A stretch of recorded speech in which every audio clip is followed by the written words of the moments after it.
Championship game number 1 starts right now.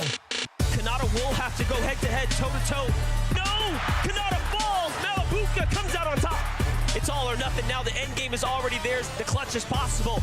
And Vino wins the game! This is starting to look pretty familiar, Monster. Queasy and Venom.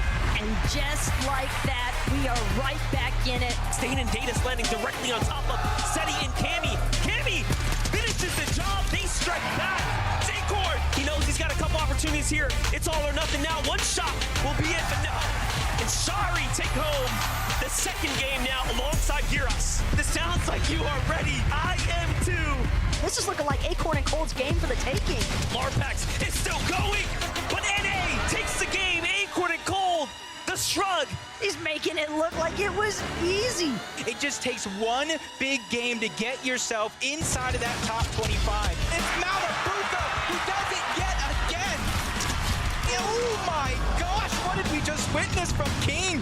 Does he go back to back? This man is on fire. Spinks and Poyo drop them into the palm of their hands, and they take the game. NA on top, thanks to Poyo and Spinks. Let's get this last and final game underway.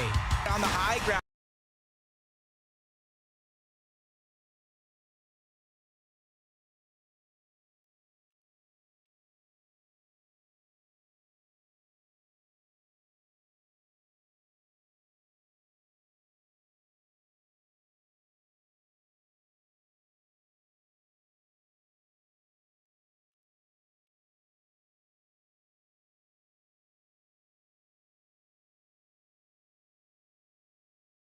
Trying to go ahead and keep him and Booga's dream alive. And we are seeing one of NA's finest with a victory royale for the day closed.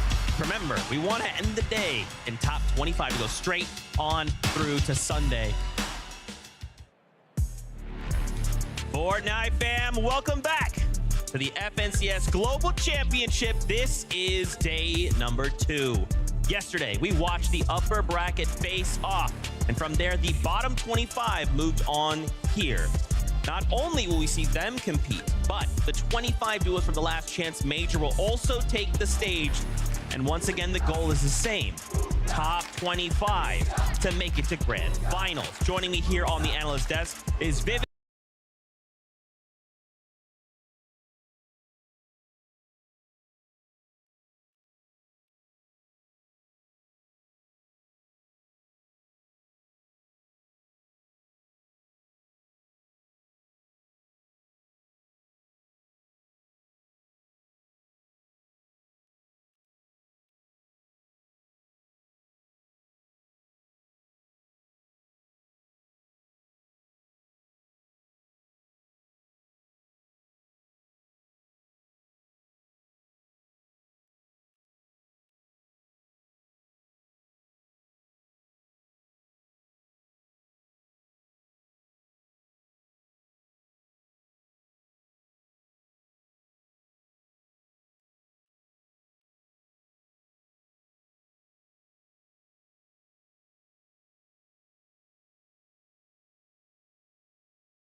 other teams. Yeah, I like the way you mentioned Surge as one of the first things, because yesterday, if it's shown us anything, Surge is not the easiest thing to come by in a lobby like this. And uncontested this time around, КаналЯла and Agers getting a chance to fight off spawn, and immediately they go to what they know works from the past, trying to get Surge underneath their own belt, so that way they don't have to worry about it too much later in the game. But Vico and Pink, another team that has experience from day one, contested by Acorn and Cold. This time around, they're ready to take their fights to their opponent. And on the other side of things, it is going to be Bully and Shadow. But look at this hype battle as well between Pink and Bully, both of them trying to provide cover fire for their fraggers down below. As far as Vico and Shadow are concerned, a little bit of a pause here, not directly trying to challenge. Seems as though Vico is trying to look for a regroup circumstance, but again, you have to keep some form of a barrier between yourself and another team. Bully just trying to do what he can as far as making sure that he's able to suppress Pink in the process, but they're not trying to give up any sort of resources for free here. Yeah, and you can kind of already see in the mini-map just a little bit. You've seen it here. Bully and Shadow, they had no intention on trying to take that engage. They split up to try to get even more Surge early on in the game before the zone does get too small. Snazy and Podesai probably have the fan favorites on their side in the stadium. I hear them loud and proud already, and they're trying to go ahead and use that energy to fuel them here today. A little bit of a misstep on day one, but they're picking themselves up, dusting themselves off, and ready to put on a show. Just because you stumble doesn't mean you fall, and it's got to be such an invigorating feeling knowing that you have so many fans in the venue just cheering for you every step of the way. It's not even like these guys are getting a piece of the action right yet. They're just moving, and you've got the French fans cheering for them. It's just awesome to see that kind of display. One of the best controller players in the lobby. Polarized, teamed up with Scented over on the other side. They're taking a split that in day one belonged to another team. It's probably part of their strategy. Use this to try to qualify. We'll figure it out later, because that's the biggest things. At this stage in the game, there's no reason to save all your secrets for that championship Sunday, because you have to be able to make it there. Mini Miner said it himself to open up the show, because what good are those strategies? What good are those tricks underneath your sleeves if you're not able to use them in the biggest moments possible? Trouble now. Not for Podesai just yet, kind of lurking around this bush. He knows that he's got a couple contenders down beneath him, and as for Shalom and MK Papa, they want to take their time. I mean, kind of tough to try and fight that uphill battle, quite literally. So instead, just continue to wait things out, wait for a better opportunity to look for a rotation out. It can be difficult as well when you're playing right here on the edge side of where these zone pulls are happening, because again, for Podesai, it seems as though the intent is just to prioritize positioning. One team that changed their positioning overall to another, King, Phaser. You can already see they're over towards Shatter Slab. Zone is pulling all the way towards the eastern side of the map. They have a long journey to go, and you can even see it at the edge of Mega City here on Pink and Vico. So they have even more rotations to go later on in the game.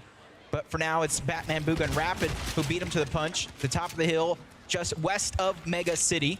And they immediately got out of Mega City, because that's one of the things we talked about to start the show, is how contested it actually is. They could easily take a building on top, but they're taking a little bit of the safer route, or what they thought would be, because right now Pink and Vico are slowly but surely looking like they're going to try and sneak up and see if they have any opportunity to take over. But if you can see in the mini-map, they're going to choose to go the other way. It's not something they want to battle this early on in the game. You can already see some shots, though, coming from a little bit of a distance here. Rapid just trying to be wary of his surroundings, and it makes perfect sense why you'd want to ditch from Mega City ASAP when there's 4 separate teams landing there. Again, it's just so much traffic to actually deal with, so why risk it when every single game can be so important? I think for Rapid and Batman Booga, not necessarily getting max resources, max materials, it's not as bad as it might initially look, because they can always find the refreshes after the fact, because again, Storm Surge strategies were definitely an issue for a lot of teams in day one. And this is day 2. It's not like the competition's gotten any less. Yeah, and you're seeing a lot of these teams taking that prime real estate to where they know players are going to rotate into. Video We've seen him go for the reboot card onto Mr. Savage. Uncontested nor not even nets. That's a no-brainer that he's going to get him back into the game, back up as a duo. But as you can see in the minimap, they are split up. They called out this strategy to start the game. They're trying to cover more ground. They're trying to take more space away. This also allows them to get better lines of sight around the map for their Storm Surge. They already know what has happened in the past when Storm Surge is lacking. It forces you to make plays. It's almost like you don't have control over the game, and they are trying to do their best to keep control of their own destiny. It's definitely something that has haunted Mr. Savage and Vidil all chapter long as far as Major 3 was concerned, even leading into that last chance Major, where we saw them switching up their drop spot even over to Drift Ridge just because of the fact that Mr. Savage is mentioning he doesn't like to be contested. Sure, they got it uncon then, but it's still never easy whether you're uncon or contested as far as establishing a solid Storm Surge strategy. Yep, Fanayan and Moneymaker. Moneymaker probably one of our youngest players competing here today, showing that anything is truly possible as long as you have a chance, and they've given themselves just that, an opportunity on the biggest stage in the world when it comes to Fortnite. And you can already see the augment that he's choosing out. First Assault, Scope Salvo, two of the biggest ones that are needed when it comes to Storm Surge. It's going to allow them to keep their distance and keep hitting those shots. Like seeing this from Kitos as well. We're talking about augments, but right now the prioritization's onto Snazy. And it's looking good. Trying to see if they can push forward in this box fight. Shots being taken by Podesai as well, just to even trade out so far. No real damage inflicted by either side just yet. But Yuma and Jamon, they can definitely feel the pressure, and Podesai definitely aware of the fact that they've got more company coming. Who already taking advantage of their positioning high up on the side of that mountain, trying to third party take some shots onto both Pink and Vico, who took down Okus, adding more to their own Storm Surge. Weapon cache are going to be there, and you can see Yuma and Jamon probably share that same weapons cache, so they're going to be forced to wait till Snazy and Podesai leave off of this spot to try to pick up the scraps, figure out whatever is left along. But a team that, you know, taking a lot of time towards Slappy Shores. My only question for them is how is their surge? Because a lot of the teams are on the western side of the zone for now. They haven't begun to... Not a lot of teams landing here right out of the gates. So for them, that's probably what's on their mind right now. We've looted up. We've got everything we need. Now we just need Storm Surge. And hey, we're talking about Storm Surge so often for Pink and Vico. This is going to be a massive contributing factor, getting that elimination onto Okus, just taking full advantage of that 2v1 situation. And that's something that's not necessarily going to be easiest to come by at this stage of the game. And for Rapid and Mamambuga,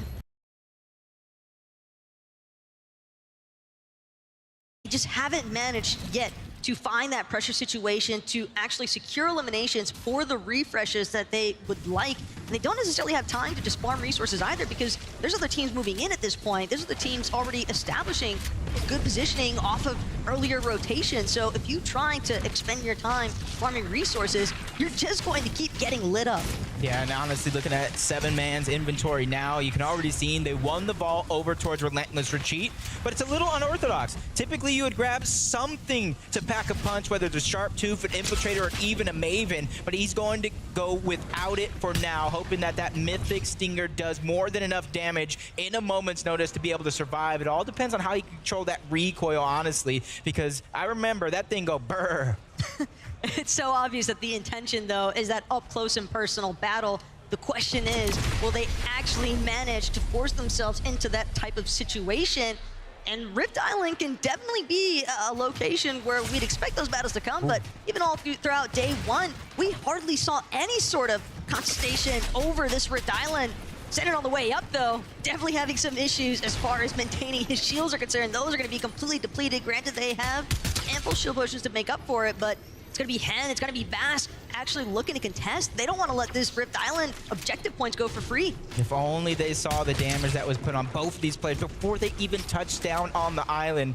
Surely they would try to take advantage of it. And you can see one man's trash, another man's treasure. Mero and Cooper sneaking up on the side, trying to take away the position. The French team of Snazy and Podesai also willing to contest this Rift Island. And that's one of the things I was thinking. It was very, very passive yesterday. Even solos were able to take it. But as the VOD review goes on, as time passes, players are going to realize there's nobody up there. But when everybody thinks the same, now we have 4 teams on top of Rift Island ready to battle it out. One of them, Henan Vask, 141 above the damage threshold. They're going to be the ones to contain it, plus 15 points for them. And that's going to be huge because we already see teams qualify with those points of the objectives. Every little bit counts, but we've gotten a good idea of what's been happening directly in games so far. However, got our mid-game analyst to give us a little bit more. Thank you so much, Taco. I just want to catch everyone up on our hometown heroes of Steno and Lush, who were able to get an elimination on Mr. Savage before he even hit the ground. Then we saw Steno be able to find a key, which he used to unlock a mythic shotgun. Quickly, they regrouped, built up a surge tower, and as you can see, they have vision on 2 duos of Jamin and Kanata, setting themselves up for an excellent mid and late game. But let's see how they do. Only time will tell to see how it pays off. They definitely got themselves a good spot in the zone thanks to those plays. And that's the thing, too, about those teams that are landing more towards the south side. It is so easy for other teams with slightly earlier drops to just pick you off with the elevation difference. It's one primary issue definitely known about that Naughty Nets area, but you can always expect to bounce back. I mean, we already saw the deal with the successful reboot ban onto Savage, so easy to say that anything can happen in these circumstances. You can see it started at 181 above the damage threshold. Pamstu and Fatch slowly falling back down, climbing back up, trading shots back and forth. They have their eyes set towards Rift Island. They see a giant monument being built on top as Polaroids actually took down Snazy up above. And this is going to be a huge opportunity for them as they're just looking around. Nobody's directly pushing up onto them, even though they are split. They're just looking for these fights that are already underway and just trying to take advantage of it the best that they can. And just looking at the island right now, I didn't see Scented either. Miro and Cooper are looking awfully vicious, though, in that position. You can just tell that they are waiting for the perfect opportunity to strike. And it's got to be only a matter of time. They can tell that there is so much chaos already unfolding on top of this Rift Island. Teams are just constantly under pressure, both outside and right here directly at the Rift Island. But for Vask and for Hen, again, you have to remember, they're the ones who actually secured the capture point here. So they've got some decent loot to go with it. And Miro and Cooper, if there was ever a time to try and take down another team and, you know, get plenty of refills as far as your materials are concerned and your weapons, that is definitely the opportunity. Yeah, elimination feed is lighting up. A lot of players being forced to interact with each other thanks to that storm surge. Seeing Vortex go down. Even Duke's trying to rise to the occasion here today after his performance yesterday, trying to qualify for the FNCS Global Championship Final tomorrow. Jamon goes down. Yuma's going to have to leave him behind, but he's only 72 above the Storm Surge threshold, but now he's becoming the focus of multi-teams in this lobby right now. It's not looking good. HP is going to be down low. Shields are going to be ripped off, and the shots continue. Finally, though, he does have a short moment to breathe, but that's only going to give him enough time to pop one Mimi. The Shalom and MK Pop are over on the other side. They probably know that he's a solo. They saw him crash land in with that rocket ram, and this is something that they're trying to take advantage of. For Shalom and MK Papa, they've just been playing bouncer responsibility on this edge of zone, and granted it just moved in a little bit tighter, but for Yuma, now you can see him starting to get lit up by some of that storm surge. Accountability as far as your surge strategies are concerned, it can be very difficult to maintain it throughout because there is just so much action happening as some of the congestion builds along this edge of zone and teams needing to move even further in. Players like Yuma are bound to get caught out on those later rotations. Yeah, you can see they're even willing to risk it. Shalom and MK Papa, they got the elimination, or at least they saw it towards the backside of zone, but they didn't have very many materials at all. So it was almost an all or nothing situation if they want to keep as best chance as possible for them to try to stay alive. I see a Vico. I don't see Pink. Got to imagine, yes, he is by himself as a solo, and he's suffering to surge right now. 13 below the threshold. Now he's in zone. Everything crumbling down. Only a few seconds to try to land the shot that matters, and he's not going to be given that opportunity. Down goes Pink. Down goes Vico. But a massive pickup there for Yuma. Still utilize that rocket ram to try and close the gap even further and make sure that he's maintaining a decent distance on that backside of the zone. Kanata, meanwhile, next to Agers, trying to be vigilant with his awareness. And again, so many teams just trying to keep tabs on where everybody else is in the lobby. And players like Ping, there are a decent amount of pressure here, but they will manage to prevail. Nicely timed shots, nicely placed aim as well with that sharp tooth to ensure that they can acquire that elimination. Yeah, and since he got eliminated altogether, gotta imagine Moneymaker went down earlier on in this same game. We saw Polarize, the one that took down Snazy, leaving Podesai by himself. At least he's above the damage threshold for now, but quickly falling below. Now he knows he's gonna have to try to find and catch somebody off guard, because otherwise he's gonna have no choice but to try to get in the box, slowly but surely biding his time, trying to make sure that he makes the right play. And this is an opportunity for him to really rise to the occasion by himself. And with Storm Surge shutting off for now, that at least allows him to breathe, restabilize himself in that position. Edgy goes down outside of zone. It wasn't a knock. So Duke and Edgy are also out of this game. Action is moving so fast, and we're not even into the placement points yet. The zone pull, a little bit brutal for some of these teams as it just keeps getting closer and closer to that edge side. And again, for Agers and Kanata, as we get another opportunity to see from where we last left off with them, Kanata's got to be careful with this rocket ram on the landing. So many teams, and right on the side of this hill. It can be difficult. He's trying to work his way back up already. Fully understanding the fact that he doesn't want to have to play from the low ground, but he'll be forced to take shelter, utilize some of this Memist. Unfortunately for him, only has those mini shield potions, won't actually get an opportunity to get full shields. And for Agers, this is even worse. Yeah, he only has 23 HP, doesn't have time to sit back. Nice shot's gonna be fired. That is a huge siphon and refresh for Agers, because now he's boosted up in the mats. He has a little bit more HP to work with. The flopper, the med kit he can use in game, and if him Kanata can find a way to reunite, he has the minis and another knock onto QNDX. Agers doing what he did in their championship run. The siphon's gonna be picked up, but he has to get to zone. This is a 5-tick. Time is running out, and another med miss. Miracle upon miracle landing in the palm of Agers' hands. He's trying to do what he can to make it across, but this hill phase is just so problematic. Still, the med miss plus the med kit, he just doesn't have the mobility that he'd be hoping for. With so many teams having already pushed in, he might just barely make it in the nick of time. He's got to find another siphon opportunity, but even just making it this far is more than enough. I feel like I heard him on stage. Don't worry, Kanata, I'm coming. Don't worry. Med kit being used, minis being dished out, and they are back into the game. The resurgence from day one as we get a replay from Clix and Epicwell. One of the biggest teams everybody came to see. They get aggressed on due to Storm Surge, and they shine bright.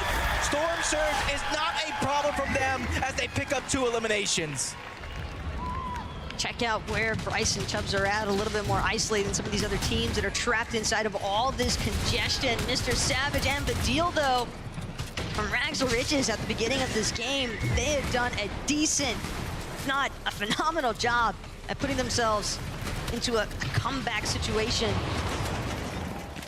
Some of these teams, we were asking, do you got what it takes to get your ticket onto the battle bus? What about the roller coaster this team's going through from down the mountain, across the rivers, over towards Naughty Nets? I think best case scenario, honestly, Taco, is it going south, continuing on towards that island. If it goes back on over to the west, this is going to be a nightmare for anybody that doesn't have mats, as Clix is using the last little bit that he does have left, but he finds another elimination on the ping. These perfectly timed rotations from Clix, managing to find these players who are looking to just find that final push inward. But again, this is the beauty of being able to play from that backside of the zone. Still, Clix, Epic trying to be careful, and we are getting a little glimpse here of a team that's momentarily on high. Whether or not Fishy and DMK are going to be able to hold this is a different question entirely, but for the time being, they look well situated to carry themselves into the top 10 at least. Even though they have high ground now, they might have to wait for some of those teams below them to try to build that allow them to save some resources, save some mats, and then make their way across the roster once more. POTUSai, 131 below the damage threshold. Only a big pop to his name. So right now he's peeking through the cone. He's trying to just get as much information as possible. Where can I get this damage? But time is running out. He continues to fall well below that threshold as Savage picks up another elim. Vadil goes down, but it's actually Epic Well who falls to Mr. Savage, trying to keep himself alive. Storm Surge isn't a worry, but it's the HP, it's the zone that's pulling away. So unfortunate though. Savage gonna be unable to do anything in terms of helping out the deal. Simply has to watch, wait, continue their run. That flopper though, along with the crash pads, does a great job placing him into the zone. Mr. Savage moving through all the traffic, eating shots as well, but doesn't care in the slightest. He's just continuing to push forward. He's making his own path through. It's not going to be the most healthy anybody in the lobby can be, but he's definitely going to give himself enough wiggle room to work with. His Click's now going to be a solo, probably one of the more prolific solo players in the game. He finds a knock on the head, but unable to finish it up. He gets taken out by POTUSai. POTUSai as well. The fact that he's managed to stay this far into the game as a solo, you just know that he's going absolutely insane right now, trying to keep the run alive. Rocket Rams as well, destroying so many builds in the process. These players continue to rotate through, but that materials refresh is going so far, and it's actually Bryce and Chumps now at the top of the lobby, but builds running incredibly low. Yeah, multiple top 10 performances in the major this year. I think Bryce and Chubbs are one of the teams that are falling under the radar. They're ready to make a statement, just like Comment, but he runs out of time, he runs out of space, he goes down as his med miss runs dry. Kanata, another mini, going to be popped. The patience. It's so hard to be patient through all this chaos as well. It's so easy to get distracted and think, okay, this is the perfect time to strike. A drop down to the low ground here for Kanata.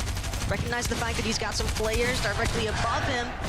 Still has a couple of mini shield pushes he can utilize. Source, on the other hand, won't make it through. Cooper going absolutely nuclear with the back-to-backs here. Cooper just won't let it go. He's actually got it. It's actually Bryce and Chubbs. I thought it as well. I thought Cooper just stole away the game, but it's Bryce and Chubbs. I call them one of the most underrated teams falling under the radar this weekend. They played phenomenally to make it to this point, and they make a statement here in game one of the lower bracket. Frankie, how are they feeling? How are you feeling? I mean, my friends up in the casting booth would like to know, so I will ask you first, Bryce. I'm feeling good. Are you feeling a little bit overwhelmed about the fact that you just took a victory royale here on land in Copenhagen? Yeah, I'm nervous. I can understand why you might be nervous. I do have a very scary face, so I'm going to come over to you, Chubbs. Talk me through the last moments of that game. I don't know. We just took high and we won. You took high. Okay, well, talk to me about the journey there. Did you feel like the zone was in your favor the whole time? No, it wasn't at all. Okay, well, how did you get around that situation then? How are you able to make the most of what maybe wasn't the most ideal situation? Just we got surge and we had forecast, so we just went where the zone was.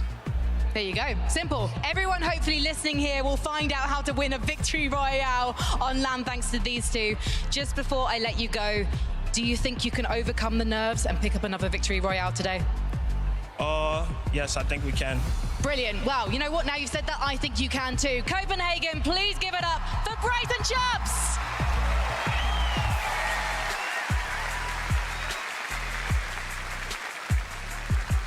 You know, I thought the games yesterday were crazy, but game number one of the lower bracket does not disappoint. Bryce and Chubbs taking forecast, using that to just help them get ahead of the storm, even though they were in the toughest spot. It didn't matter. They were able to adapt. Yes, there's some nerves, but they overcame. I love that interview, right? Getting asked, hey, you feel like the zones were in your favor? No, they weren't. I don't think they were in anybody's favor mini. I mean, a zone pulling over to Naughty Nets and then pulling back to the mainland. That was a roller coaster of a ride. but Bryce and Chubbs, they found the higher ground in the end, and they made it work. I mean, these guys land all the way to the north of the map, even more north than Creaky Compound, so high up there. Of course, as they mentioned, they had the forecast, which helped them get the step ahead, and I really love the way they took height right there. A little rocket ram play to knock out Towels and Fishy, who were up there for seemingly a long time in that end game, and from that point on, they were just riding out all of their materials, all of their heals. I think at one point there in that end game, I think I saw Bryce with a fishing rod. You know when you're carrying a fishing rod in the last zone? Things are looking rough, but it didn't work out too bad for him, did it? Absolutely.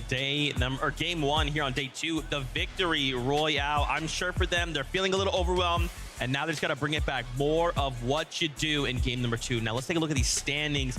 I want to see how this went. Now, of course, there's actually so much to talk about. Really quickly, let's highlight the duo in second place there, Cooper and Nero. We saw Chubbs and Bryce. It almost could have gone the way of Cooper, but riding as a solo rider, still a second place after the first game. That is a way. We hit the ground running. Yeah, I'm really, really glad you brought these guys up because yesterday wasn't too great for Cooper and Miro, and I love the way that Cooper played that end game. Such a clutch moment for him. And paired up with Miro, when these guys got together, I think a lot of people were asking questions. Wait, Miro is playing with Cooper? This up-and-coming player? Miro himself? And I think Cooper has just proved why he deserves to play with Miro, a player of his caliber. He's clutching in the big moments on the big stage, and it didn't quite work out in a victory royale for them, but what a start. That's the exact start we want to see from them to improve on yesterday. I got to point out, though, it was close, right? Cooper finding the one knock, I was like, wait, it's doable. I think one more second, I think he would have found that other rhythm and clutched it up. Mad close. Another duel we have to highlight, Aegis and Kanata being uncontested.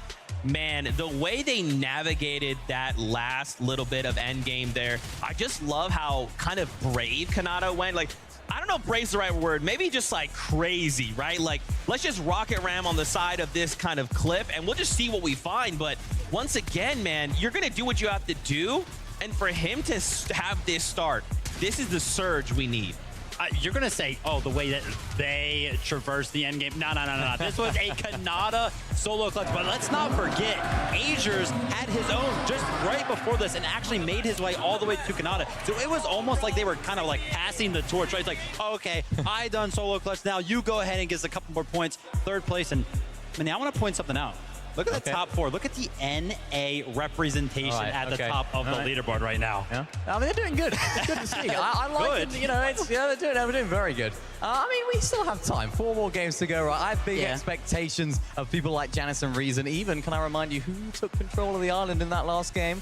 Was it an EUGO? Yes, it was. I'll give you the answer straight away. And that was something that I was really surprised at as well, that island contestation. Yeah. So many more teams went up for it seemed like, but no one wanted to go all the way and try and claim it. It was Han and Vasquez who ended up saying, you know what? This is ours. It doesn't matter about anyone else. I think everyone else kind of like half went for it and think, you know what? I'm getting off this. What's odd though is like, yes, for like one moment, right? They're right next door.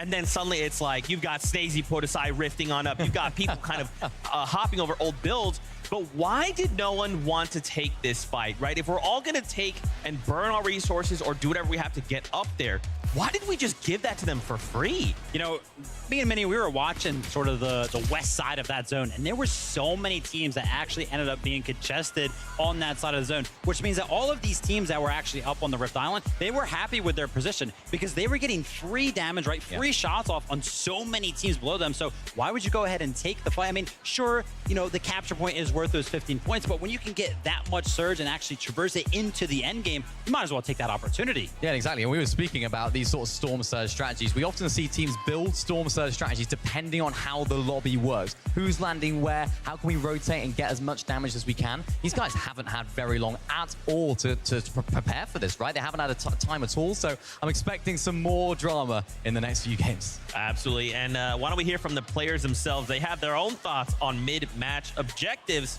Take a look. The mid-match objectives are really important towards the game. That could be the difference between you winning and you getting top 5. Big risk sometimes, but if you're good at fighting, it will make the game so much more easier. For the first objective of the game, the forecast tower, there's a lot of reward. I mean, you get 2 slurps, a gold AR, and you can see the future zones. Você pega uma torre que ela prevê a safe, né? Então, isso é uma vantagem tipo ridícula. 電波塔は取ったら1位取れるぐらい重要です。If we see that it's not a big risk, then we go for it. It makes the game so much more easier if you get it. But there's definitely a risk, and you might lose all your mats, your heals, and you might even get eliminated. The Rift Island made the game more interesting for the teams that are going into endgame and know they don't have a lot of loot. It makes the game more aggressive. The risk is that many people go for it because of the points. It can be up to like 8 to 10 people on one island all fighting in one really close area, and it gets really hectic. The fights at the mid-match objectives are going to be intense because of the high reward, but it can be the downfall of some players if they get eliminated. It gives you max mats, it gives you everything that you need to win the game. The sacrifice is that everyone can see you if you're up there. It's a finals lobby, and people are probably going to be scared to go for it. Towards the later games, like when people really need that jump, if they're trying to place as high as possible, the reward will be a lot higher, but the risk is also be a lot higher, so we'll see how it turns out. 命をかけて電波と、はいもう Those 15 points could just make or break your entire game. And that could be the difference between 10,000, 100,000, even 500,000. Se você ganhar o campeonato, você muda a tua vida, literalmente. So it's definitely something to prioritize and something that we're looking to play for as well.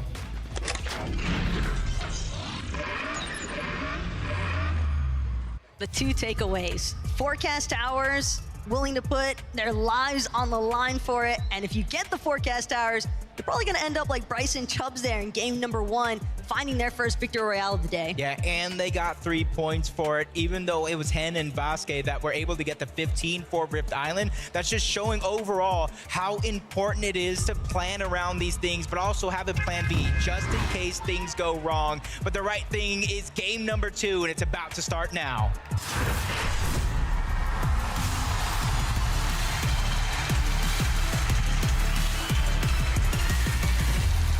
Game 1 did not disappoint in the slightest. Game 2, I expect to deliver all the same, if not more, as these teams, some of them getting a little bit of a taste of what that 50-50 contest is like at the start, but we definitely saw plenty of teams taking things relatively slow, really just trying to prioritize their resources off rip. But for FKS, Adapter, they want all of Kinjutsu to themselves. Suns nearly E-land on the drop, and yet Suns and Non just barely gonna manage to get out of this one. Yeah, and it almost looks like they want to chase him down.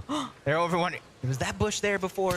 Is that something new? Shots got fired through. Just a sliver of HP left. He finally gets knocked down. Forget Luton when we could pick up these early game eliminations. That kind of leaves Anon all by himself, but luckily he was able to get across to the other side of Kinjutsu's crossing, but the timer is on. He only has a certain amount of time before he can get that reboot card back. Luckily, though, Suns hasn't been fully eliminated just yet, so the timer actually hasn't started just yet. But surely Anon knows Suns merely being toyed with at this point by Adapter and FKS. FKS will finish off that elimination. Wants to collect the Siphon and the 4 elimination points to go with it, but meanwhile, Hall of Whispers could definitely see some action here. Depends on how Yuma and Jaemon actually want to play it out. Right now, Yuma, Jaemon doing their best to just try and get some materials going, because you can't really have a box fight if you don't have any boxes to build. Yeah, and it looks like Moneymaker and Fnatic not wanting to push up just yet. They're still getting things going, waiting for it to flow. Clicks and Epic well over on the other hand. Mega City, they had a phenomenal first game. They sit inside of the top 25 after 1 game. If they can keep this pace going, we will see them on the Grand Finals Championship Sunday. Only time will tell, though, because they're actually split up right now. They are so far split to do different buildings of Mega City. Zazie and AIM, Batman Booga and Rapid are the 2 other teams. Nobody really wanted to push and contest just yet, but Moneymaker and Fnatic just end up going down low to the low ground, getting chased by Jaemon and Yuma, backed up into a corner. Very little options to work with, and this is exactly what you were talking about. These bog fights, they need materials in order to be able to come out on top, because eventually, if you didn't farm up as much in the early game, you will run out quick, and that's when they'll strike. It just seems as though Yuma and Jaemon, they've got their prey perfectly trapped here. Fnatic, Moneymaker, this is quite a sticky situation. Backs literally against the wall here. Might have an opportunity. Moneymaker does have that rocket ram available. Keep in mind, the height that it can cover, but at the same time, Fnaina as well, but they'll still be relatively exposed. If they do try to utilize these rocket ramps, there is still a chance that Yeman or Yuma might potentially look to take them out here. See them using the EMP grenades, trying to just at least sniff off some of the shields. Not very many left in their back pocket. Snazy, Podesai over on the other side of the map, looting up pretty safely. Not too many teams contesting them. Maybe one north of Shattered Slabs. You know, King and Phaser are over on towards their left, and a double contestation on their south towards Relentless Retreat. And they're kind of using all the time that they have to their advantage, so that way they can have these safe rotations. That way they have an opportunity to play out, and they're going to be one of the first teams rotating out of that side. And Taco, I think we've seen this strategy before. FHD and Hero might be doing something that only one region has done so far on the weekend. Zagu and Beppo are somewhat of an inspiration, one might say, as far as this strategy is concerned. I mean, you can see Bing trying to crawl away here, but that's just not going to be a possibility. The damage is being farmed. We talk about surge strategies all the time, and hey, if it works, it works. Right now, you've got to be able to capture the other one, but it does look like Don was able to kind of get his teammate eliminated. No free surge for you anymore, and he's hoping they move off that spot so that way he can get the reboot card back, get his teammate back into the game like we saw so many times in Game 1. And we saw how fruitful it was on those reboots. They were able to get far into the game and kind of make it worth their while to go for such a risky attempt at that. Kaizen and Clement split up, looting up, safe as can be. But Hen is doing the same thing, and nobody is nearby, at least for now. But the zone is going to force these guys over towards the east, maybe a little bit towards the north, so eventually they're going to run into some problems. Hey, look, we talk all the time about players splitting off from each other, looking for opportunities. One might be prioritizing farming out resources, the other looking to try and secure as many search tags as possible. But when you are this far apart from your duo, you have to be certain that you are not going to have some unexpected companies spring up on you, because if that's the case and you're not able to actually provide that backup that you would like, it could be a very quick downward spiral before you have a chance to recover. King and Phaser, on the other hand, though, they're just looking to stick together. Death and Tahi, looks like they wanted this fight. It's a bird, it's a plane, nope. It's just Death and Tahi trying to go up and over King and Phaser. Didn't work out. They land right at the top of that mountain along with them. Shots going through the build for Phaser. Him and King, they've already had their chance yesterday to qualify. And not very many people get these second chances, and they're hoping to not waste it and let it dwindle away. And they're actually separated. They're almost box to box with their opponent with very little space in between. And this is where the strategy, formulating some sort of a plan, maybe a little bit of a bull rush to try to take them out while they're separated, while the strength in numbers is high. This goes for both duos. You can't get too distracted and tunnel in on one unless you are certain that your time to elimination is going to be fast. Other teams already starting to take note of this battle that started to break out just outside of Shattered Slabs. And for Death and Tahi, King and Phaser, well, they've got a couple more problems than just each other to deal with right now. All around the map, players are trying to rotate to some high elevated positions, grab their spot in zones so that way they can look back, try to hold people out. And already you're seeing where these players are positioned at towards the northeastern side of the zone. They're kind of hoping it goes over towards Brutal Bastion, maybe even Sanguine Sweets, something that they can work with so they can hold their spot and gatekeep these players out. But Pixie, you can see him just putting some shots, not finding too much success, but he's not giving up very many shots either. But Vico is down. Now it's Pink's turn to try to hold 10 toes down. Nice shot, nice knock. Has to reload though. The mistake has happened, but he makes up for it. Pink stays alive. A whole nother team hot on their heels, not wanting to let anybody survive in this position. This is what you call a phenomenal third party, but Pink wastes no time trying to disengage. He's trying to get out, and you realize Shalom and MK Papa, they're not going to be on the chase. They're just going to get the spoils of this battle and collect all that loot as if it was their own. Pink definitely already got what he was looking for, though. Vico's reboot card on top of some initial materials to build with for his escape there. Nice utilization of the crash pad as well, just not trying to waste any further time. He already secured the clutch that he needed to for his teammate, and it's definitely early enough that he could certainly look for a reboot opportunity there onto Vico. We'll have to check back in with them later on. And as far as Polarized and Censored are concerned, again, it's not uncommon to see players willing to just look for these surge tag opportunities, build up a little tower temporarily close to their initial drop spots, try and see if they can tag anybody else who might be in the middle of their loop path. But as far as Polarized is concerned, when there's a bush at the top of a building, and you know that building's not initially supposed to be there, Jacob, players are usually gonna box up around themselves while actually moving. Yep. Well, at least, you know, they're sticking to the game plan. They know teams got to rotate in that position eventually. Perza gets tagged up, trying to refarm as much as possible. His teammate doing the same thing. They get themselves a sliver of the zone just on the edge. They can easily move forward to try to get more position inside, so that way they don't fall behind everybody else. In a lobby like this, that's not what you want to do.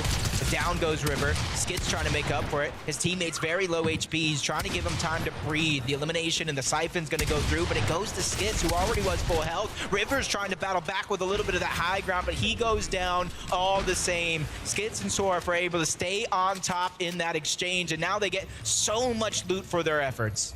5 eliminations, by the way. Already 20 points collected for Skits and Sora. If you add that with a relatively decent placement, and these guys could be having the game to really mark themselves on the leaderboard. But the fact that they've already seen so much action, I'm curious as to how well it's going to translate in terms of how well they're going to be able to prioritize their positioning, because you have to expect that their surge damage is definitely well above the threshold. Yep, and phenomenal performance to start this day. Didn't really go their day yesterday, but if at first you don't succeed, you try again. Bully and Shadow, you saw them kind of contested. You can see that North America has won 4 of the 6 matches played this weekend. NA is showing that maybe it's not as EU strong as it once was at the Invitational, but this is only the first 2 days. We haven't received or played in the grand finals on Sunday just yet. Things can change because we know the EU region likes to go ahead and VOD review. They like to practice. They like to save some of those secrets, if I may say so myself. Still, NA definitely looking like a decent amount of animals for the time being, and Kanata Majors hoping to keep that trend going. Keep in mind, their day 1 certainly did not go the way that they would have hoped by any means. But the fact that they've even made it this far is already a testimony to the fact that day 2 was definitely looking better than yesterday's. You can see how well it's going for them. This time around, Kanata and Agers off the drop, uncontested, but quickly moving around. With the zone pulling towards the east side yet again. It's only a wonder what happened and why they made an opposite decision of what they made last game. But I trust them. They're the ones who made it here. I'm the ones just in the stands. Kaizen and Clement, they're not too far off where Kanata and Agers once just were. They're trying to hope. I think right now the strategy is to get as much surge as possible with a lot of teams that are rotating in from the south, that are rotating from the western side. And that way they could probably rotate later on in the game. They could probably be one of the first ones now that they don't have to worry about it. But for now, they're just getting their loot cache, just trying to go ahead and shield up. They're ready for this next rotation as Ozzy does go down the top of Mega City. He gets surrounded by both Source and Yumi. And AIM's the one that's trying to disengage. In the distance, another team on top of Mega City just trying to get their surge there himself. He has plenty of heals to work with. My only worry is going to be that men miss the HP because Zone is going to be pulling forward, so he only has enough time for so much. This array of heals, though, that AIM just keeps conveniently strolling through. You almost have to wonder if this was initially somebody else's base center over at Mega City. I mean, when you have several different teams that are choosing to prioritize landing there, you have to expect that players are going to be trying to accrue as many of those shield potions as possible, so that way they can maintain a good height positioning to look for those earlier surge tags. So definitely convenient for AIM. Not so much so here at the Creepy Compound, though. Noxy Crisp under a decent amount of pressure. Head down overview, but it's going to be Shalon and MK Papa that are making the first strikes. You see they're fighting over that weapons cache, and Noxy and Chris, that third party, is like a fly at a picnic, just buzzing around, just taking some damage, forced them to kind of disengage off the fight that they were trying to be the aggressors on. And for Shalom and MK Papa, this is their chance here. They have the opportunity with so many extra heals there. They're already in zone. They could keep that base as theirs. Look elsewhere for Surge. Spot some teams trying to go for Rift Island. You saw them flying through the sky like majestic eagles. King and Phaser are trying to be one of the first ones there. They almost get beat to the punch by Moneymaker. And down goes King. He's 100% beat them to the punch, along with F9. Those two probably not going to waste any time as far as trying to actually base up around that capture point on the Rift Island. They'll also have the convenience of being able to get that overhead view of all these teams underneath. As far as MK Papa is concerned, though, able to spot out the player across the way. It's going to be Miro. And Miro, Cooper, we saw them last time, kind of hovering around this Rift Island. They know that there's going to be a decent amount of players kind of taking note if we're basing it all off of how game one went so far. And with that in mind, Miro and Cooper, they definitely were able to get some tags in the process. Nobody really contesting Rift Island this time around. Looks like it could be a possible 15 free points for Moneymaker and F9. They're going to secure that underneath their belt and all the loot that does come with it. Pen and Vasquez were the other team in game one to make that one come true, but this time things have gone a whole different way. They're below the Storm Surge threshold, slowly falling farther down. 63 below, though, with nice shots. I think to Vasquez, he got the rocket ram out. He wants to finish and clean up some of those shots, but it's King and Phaser over on the other side, and he's ready to have a crash landing. First one goes in, second one lands right next to him, but a couple of shots land onto Hen on his way there. That's going to slow things down just a little bit, and that could be a blessing in disguise for King and Phaser, because now they have a chance to stabilize. That's the problem as well for Hen and Vasquez. I mean, you spot a great opportunity to actually look for an elimination process, and yet on the way over, you're immediately lit up. There's just no such thing as a free rotation in these types of lobbies. But for King and Phaser, that little moment of breathing room might be all that it took. As they look to continue playing through the backside, King's gonna find a good left side peek opportunity. Doesn't necessarily connect though like he would have wanted onto Hen, but Hen and Vax, they're under enough pressure as is. It's Moneymaker, keep in mind, he was the one at the top of Rift Island. Seems as though Moneymaker and F9, they're ready to play with everybody else on the bottom. Yeah, they thought they had their line of sights in their favor to where they were directly under Rift Island. Somehow Moneymaker did find that angle. Like I said, it just takes some time for a player like him to try to heat up. As Hen's now stuck by himself. Luckily thing for him is he's above the damage threshold for now, but he knows that is right around the corner. Gonna be haunting him like it's Halloween. Check a little bit of a replay here. Way trying to put the pressure onto both Bully and Shadow. Bully gets knocked first. That might even be 7-man trying to steal the loot away. That is so tough for Bully and Shadow. They are just pincered between two separate teams. I mean, how are you really meant to box fight when you've got multiple directions that you have to be checking for against multiple teams? Definitely not the way that Bully would have hoped to go down, but as far as Way and YKZ are concerned, they're definitely happy with that collection of an elimination. Now continue trying to press their way forward. It seems that they're trying to avoid some other players in the process. Gotta be wary though at all times. Clicks and Epic well. Quickly rotating out of Mega City this time around, or at least in comparison to their competition that does land over on that side. Firing shots off into the distance, and then instantly closing the cover. Doesn't want to get caught out, even though he wants Surge. He doesn't want to give up any free Surge either. And you can see Pink, he escaped almost getting eliminated early on in this game, and he found a way to get Vico back, but it came as a cost, Taco. They're below the damage threshold when it comes to Storm Surge. Luckily for them, it's only 6. That is barely anything. They just got to breathe on another team, and now they're hot on the heels of Batman Booga. This is the opportunity that they're trying to take in order to climb above the threshold before they fall too far below. It definitely won't take much for Pink and Vico to get themselves above that damage threshold, but at the same time, I'm looking more so at their materials.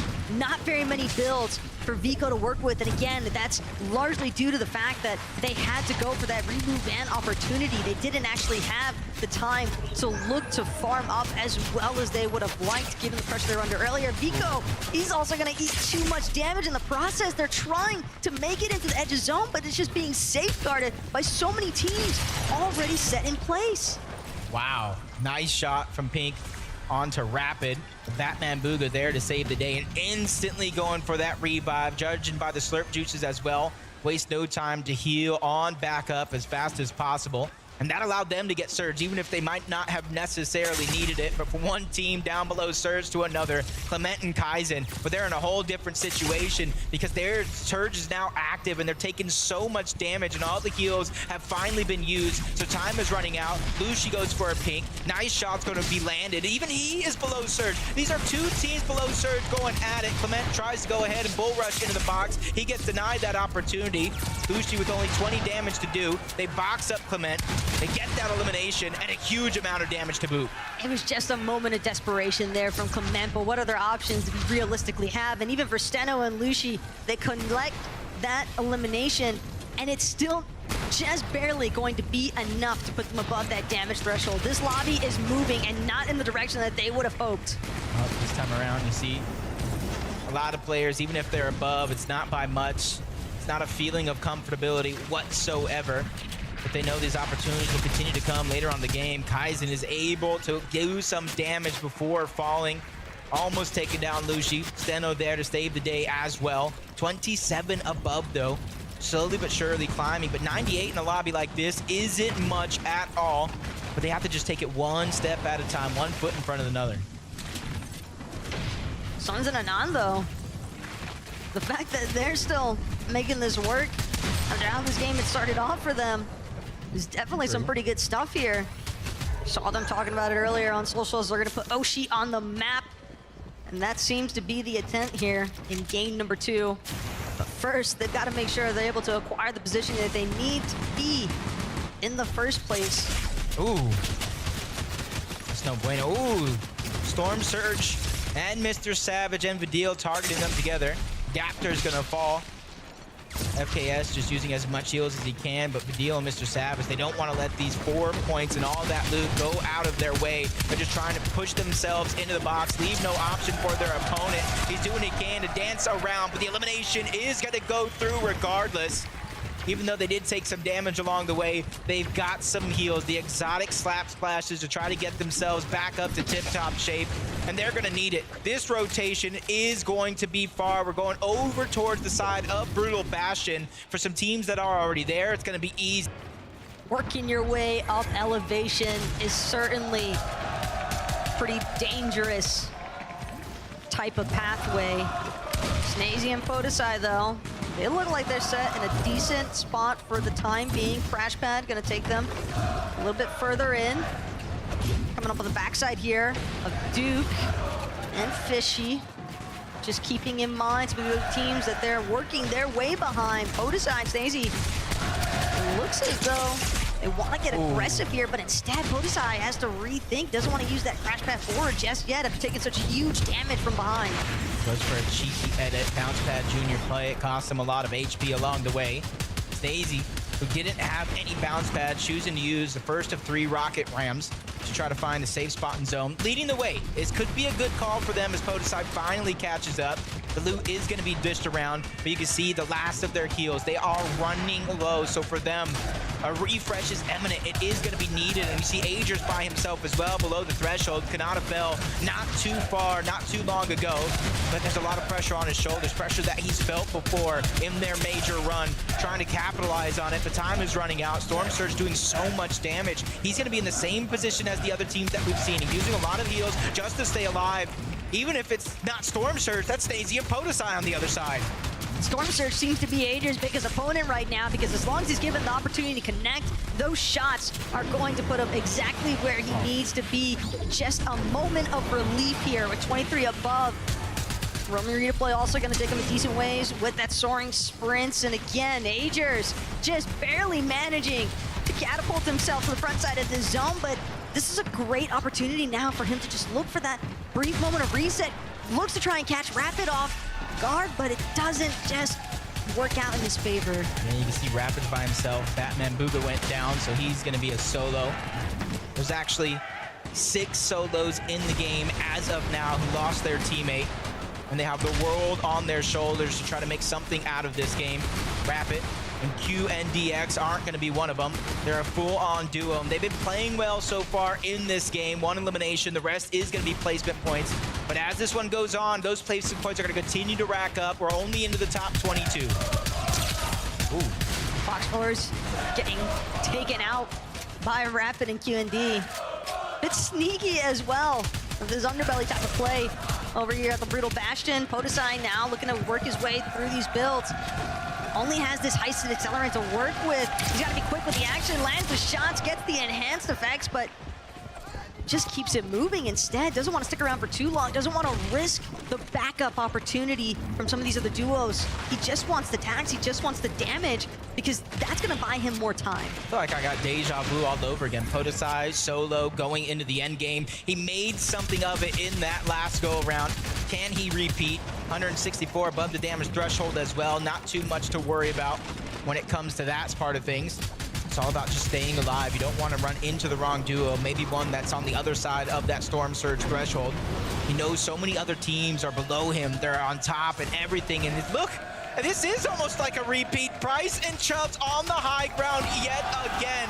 They said it's simple. They said it's easy, and they're ready to prove it be. Nobody else is going to try and challenge for height. Bryce and Chubbs will be all too happy to take it. Rapid going to be one of the first to fall here. Clean elimination there for Bryce, and now Podesai continuing trying to work his way back up, but so much fire being applied to his build. He's down to just his last two remaining. He needs a refresh of some sort, but whether or not he's going to be able to find it is a different question altogether. 16th place so far. Half of those points come when you reach top 10. The other half are in the top 10. Podesai's just trying to get as many as he can, but he goes down. That's Clix. That's Epicwell who find the elimination. Clix gets knocked. Epicwell knows to try to go ahead without him, but a misplay on the bounce pad. He falls as well, but at least they got some points for their efforts. Consistency is key, but it's Agers as the solo who is able to find that elimination and keep him and KANALA alive within contention of that top 25. We're talking about consistency, and right now for Bryce and Chubbs, so far they're consistently holding onto that IP Zen. Kitos trying to tart through some of these secondary high layers. So far, haven't managed to encounter anybody just yet. Agers, though, breaks through the build and he doesn't want to find himself behind. That's going to be an elimination.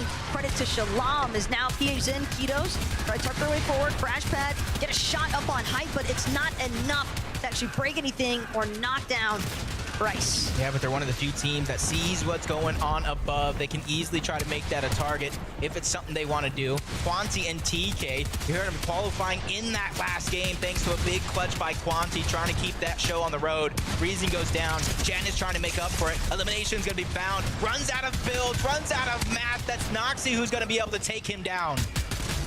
Quanti and TK, they seem to have found a slight gap.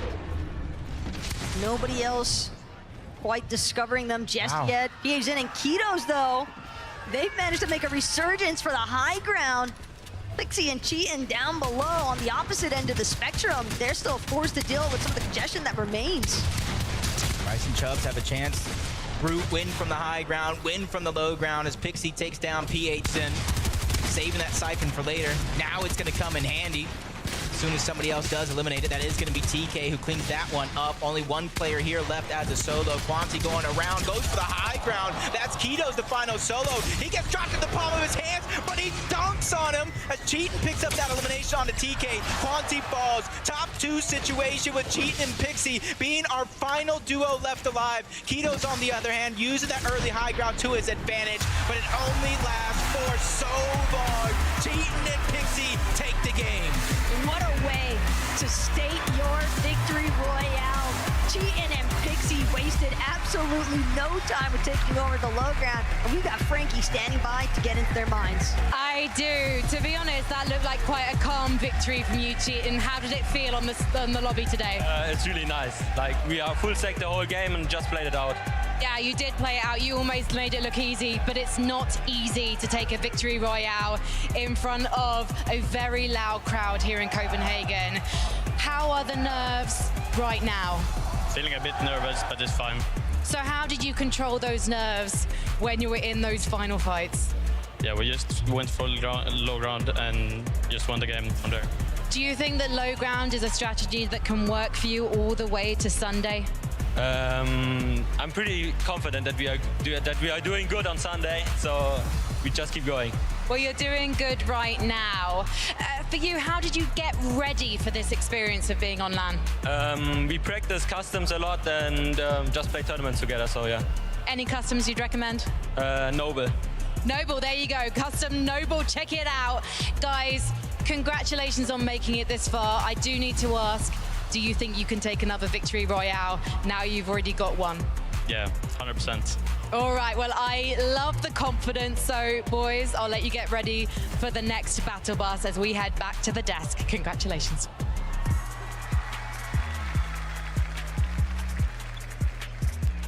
Thank you so much, Frankie. Congratulations, Cheatin' and Pixie, a victory royale. Well, Vivid, that's an EU team. Yep. That's an EU team that's got a victory royale.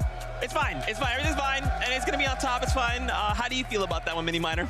Been great. I mean, what a win. What a way to close it out. Really happy for these guys as well. Of course, qualifying to that last chance major. We haven't seen them yet this weekend, and now finally putting on a show. We know that this duo have what it takes. Going down on that low ground right there, just fragging out so many limbs from these guys in those latter stages. Beautiful stuff. Yeah, I love this, actually. Being so resourceful here is Pixie and Cheatin', right? Look at all of the splashes that they have, somehow, by the way, managed to keep onto. And eventually they're like, you know what? There's no reason for us to continue to fight for low ground. Why don't we just go ahead and play this tournament? We have all of these splashes utilized. They did so at the perfect time, ended up working out.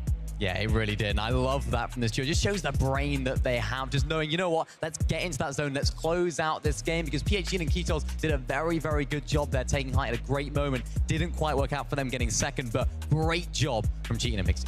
You talk about PHG and Ketos. I mean, I just want to take a moment here to highlight this duo. They take ultimate height here over ice. You can't build up there. You can't break. They're like, we're up here. I don't know what in the world Ketos is doing, okay? But did you all see that shot? He lands. He's going to fall. Builds are broken. He's coming down. It's either me or him. And for him, it was him. He is him.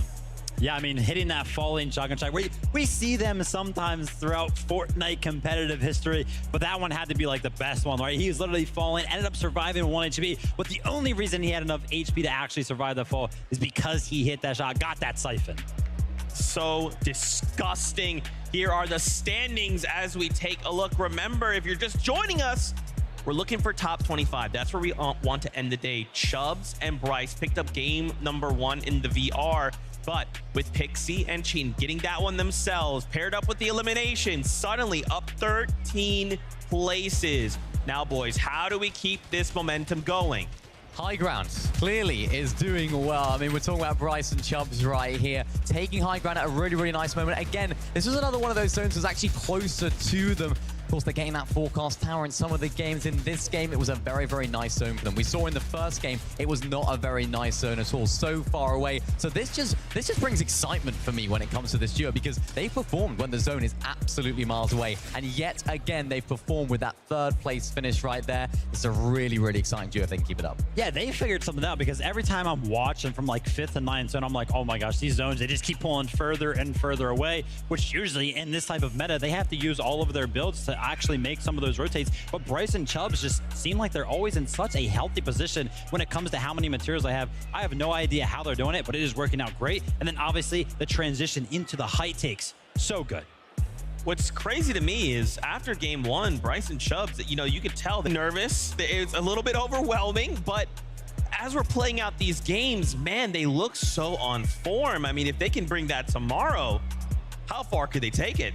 I mean, hey, listen, we've seen some teams already, it's particularly yesterday, I think Queasy and Venom, right? They're pretty good at higher ground, so contesting them up there, that'll be a tall task to try and tackle. We still got 3 more games to go through, though, so I'm excited to see who else maybe tries to contest them up there. Well, let's take a look at the high ground. Bison, Ketos, we got to come to the Brazilian region to take a look at how this all unfolded, but from their own perspective. Once again, just disgusting play we are seeing. And what I love so much about the competition, boys, it's not just one duo. There's so much action across the map, so many duos all looking to perform. Yeah, I mean, I was looking at this duo right here, going for so many of these little pre-edit refreshes. That's how they were able to get, of course, the builds to go all the way up on high ground. You can see what it means to those guys. Of course, not quite closing out the victory, but they know exactly what happens when it comes to those end games. If you can consistently make 1 or 2 end games in this 5-game tournament, or this day, I should say, I mean, they're looking good for qualifying to tomorrow. Fantastic stuff. Fantastic stuff. Guess what? We have Levin2K. He is standing by. Let's go see what he has for us. Yes, Zeke, I am here in the arena with M8 Nikov himself. Nikov, you've got to tell me, man, how you feeling, how you enjoying the event so far? Hello, I'm very happy to be here. It's very good and I love them. It's very loud. You can say that for sure. Tell me, who are you supporting for? Of course, you're representing M8, so I'm sure you're supporting them. But tell me in particular, who you're looking out for? Of course, I support the best team in the world. Gentlemen, look this new jersey, very beautiful, and the best crowd. Look at them. Look at them. They are the best crowd, it feels like right now. You've obviously had experience playing on stages like this as well in your career. You competed at the highest level before. Do you have any advice for any of these players on this stage here right now? I don't know, but I think no, just focus on yourself and your game, and that's it. Huh? Advice for his favorite players. Everybody else, he doesn't really care too much. Fair enough, fair enough. And I guess the only thing for me is, do you have anything to say to the ultras? I know. What can I say? Like, this is the best community in the world. French. Look at them. Allez les bleus, as they say. Back to you, Zeke. They are going crazy. Thank you so much for that. I mean, apparently the French community, they can cheer the loudest Denmark. I don't know, but I'm getting word we are ready to just get right back into all of the action. This is game number 3. Do you think they would accept me? Can I be French for today or maybe even the weekend? Because that is absolutely insane. I'm across the stage. I got headphones on and I hear them like I'm sitting right next to them. I'm sure they'd be more than happy to bring you on board, Jacob. All you really need is a matching jersey at this point, right? Ooh, I might have to grab me one of those because Stacey and Podusai have been playing crazy. And let's that continue here in game 3 because it starts now.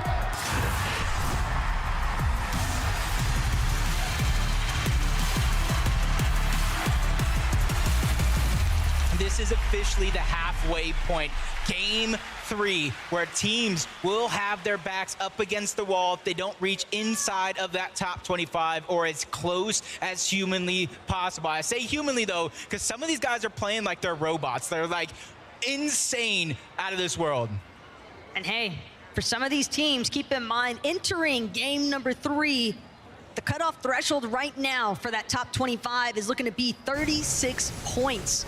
There is a decent amount of ground to cover, and game number 3 would be the perfect opportunity to try and find your place on the leaderboards if you haven't already. Yeah, quick to the punch. Moneymaker getting one side of Mini Bastion, getting some minis. He at least got a silenced pistol. You see the shield getting boosted up, the turrets getting tossed down. That's at least going to give them information if they cross any one of those paths. Moneymaker cuts off the launch pad, doesn't let them go anywhere. Shots are getting fired in from multiple angles, and Moneymaker strikes first. Even with the shield turrets doing so much damage, he's able to do what he can, but it's blocked off. They went for it again. Jamon's getting trapped. It doesn't matter what help you have on your side because Moneymaker comes out on top. The 200 IQ play to place those cones preemptively. The moment that Moneymaker saw Jamon make that initial escape, he was like, it's not happening again. Just a beautiful cutoff that leads to 2 easy eliminations there.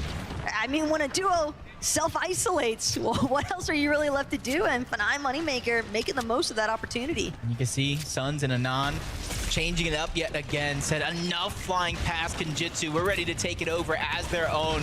But FKS and Adapter, they have a little bit of elevation. Things are working out just as they planned up until this point. A little bit more loot towards the top, even finding the Sharp Tooth, breaking through the walls, possibly trying to cut off their path. So that way, even if they do try to escape, there's nowhere to go.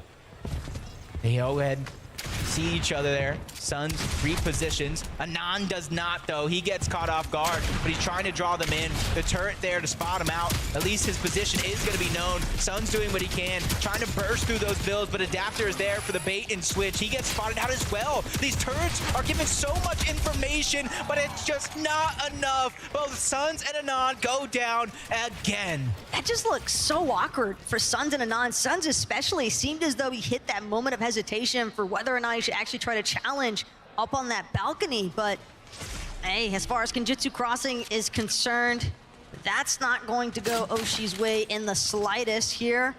Opposite side of the map, though, at Sanguine Sweets.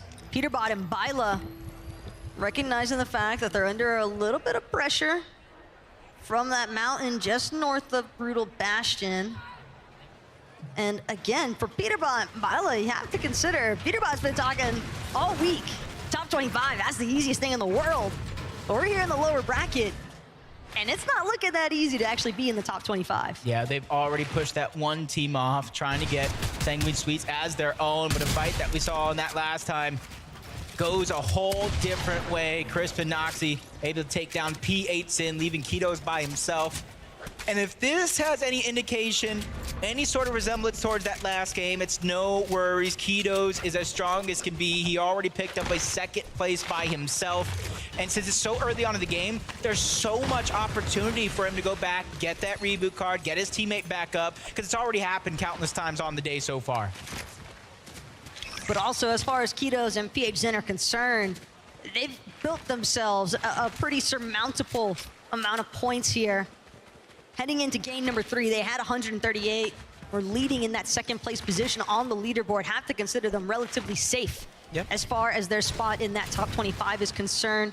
So maybe not as much pressure there onto Kitos as far as whether or not he'll be able to get that reboot off onto PH Zen. For a team like Noxy and Chris, that's just another 4 points to get them that much closer. Yeah, yesterday we saw 25th qualify with 91 points. Can't say that's going to be exact here today, but at least they have some sort of goal to achieve. Anything is definitely possible. And you saw to start the game off that it was both Wixie and Curb on the other side, putting some shots down over towards Sanguine Sweets. But now the tables have turned. They try to get aggressive, but it's the angles from both Cheatin' and Pixie, the game number 2 winners, that are trying to chop him down to size. You see Pixie trying to go in, but he gets pressured as well. Everything comes to a standstill momentarily, waiting for somebody to make the big move, but hopefully it's not a misstep. They're separated. This might be the saving grace for both Kirby and Wixie, because they're two players that are two different regions as the shots get fired off. He's ready to finish this fight, breaks into the box, and takes down Cheatin'. This is what we came to see. A duo from 2 different regions coming together to make one. And already coming out on top. Another shot, but that backs Wixie down. Wixie, though, will finally get knocked. Siphon going to be immediately taken there by Pixie. Kirby, though, with another massive shot off that Sharp Tooth. Keeps pressuring inside the box. Pixie down to 1 HP. Kirby low enough as well. He actually thinks better of the immediate push in. Whoever comes out on top here might just have the opportunity to look for that reboot card, reboot opportunity, but Kirby faring certainly significantly better than Pixie for the time being. No, Pixie able to find the refresh that he wanted as far as materials are concerned. These resources taking him so far. And Kirby just unable to build up right away. He knows that he only has a limited amount of time to work with here before his opposition starts trying to close in himself. You see him taking this time. Try to pick some augments, seeing if anything helps him in this exchange. Relatively even, though, health-wise. Yeah. And actually, no, Curb had, even though, yeah, so they're relatively even health-wise, but Kirby at the bottom has materials. He has the extra heals. So if he wants to try to build up to take this, drain Pixie dry in terms of materials, that could be good. But you see over towards the right side, Sanguine Sweets. That's Peterbot and Byla. If they look on over, see this action going down, that's a possible third-party opportunity for them. Maybe even 2 eliminations. So they have to be careful which way they travel across this mountain. But it does look like Kirby is going to be the first one to try to disengage. Got the reboot card and trying to stay alive so that way he can get his teammate back into the game, because we talked about the strength in numbers is huge in an event like this.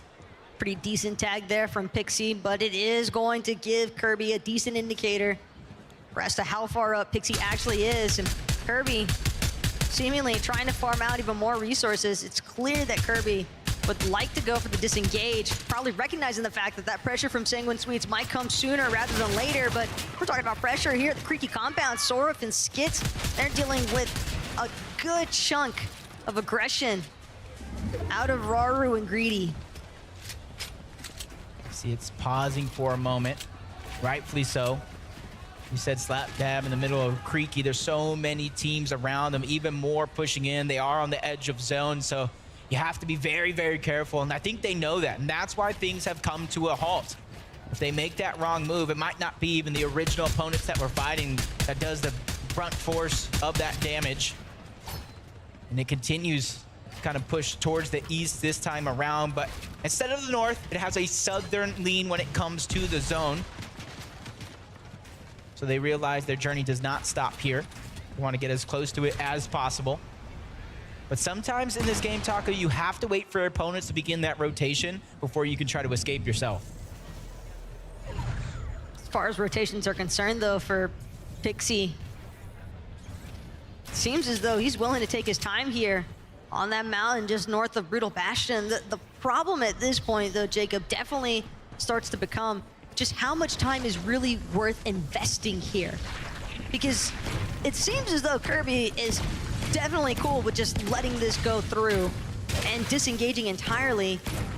But I guess we do have to listen in to get more insight for as to how the players are really thinking. Maybe we can sneak on Billy. I'm down. Shall I come now, get this fast? Yeah. Okay. He was here, come, run. This is all like, on me. 40, I'm crash fighting on him.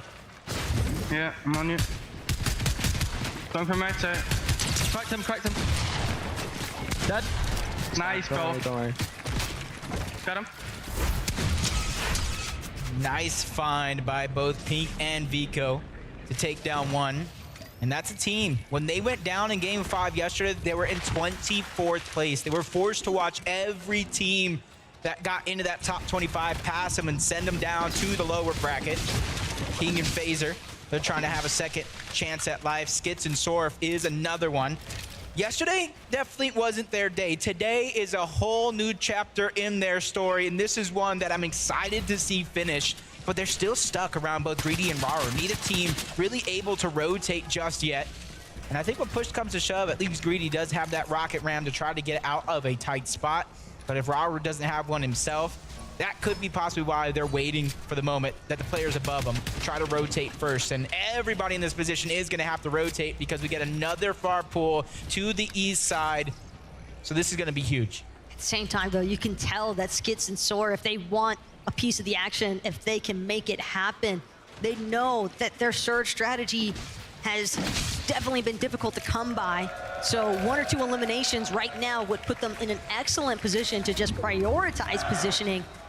Rotations can just be so make or break at this stage of the game, especially when you factor in that there are going to be teams throughout the match looking to acquire those forecast towers that have been such a huge help as well.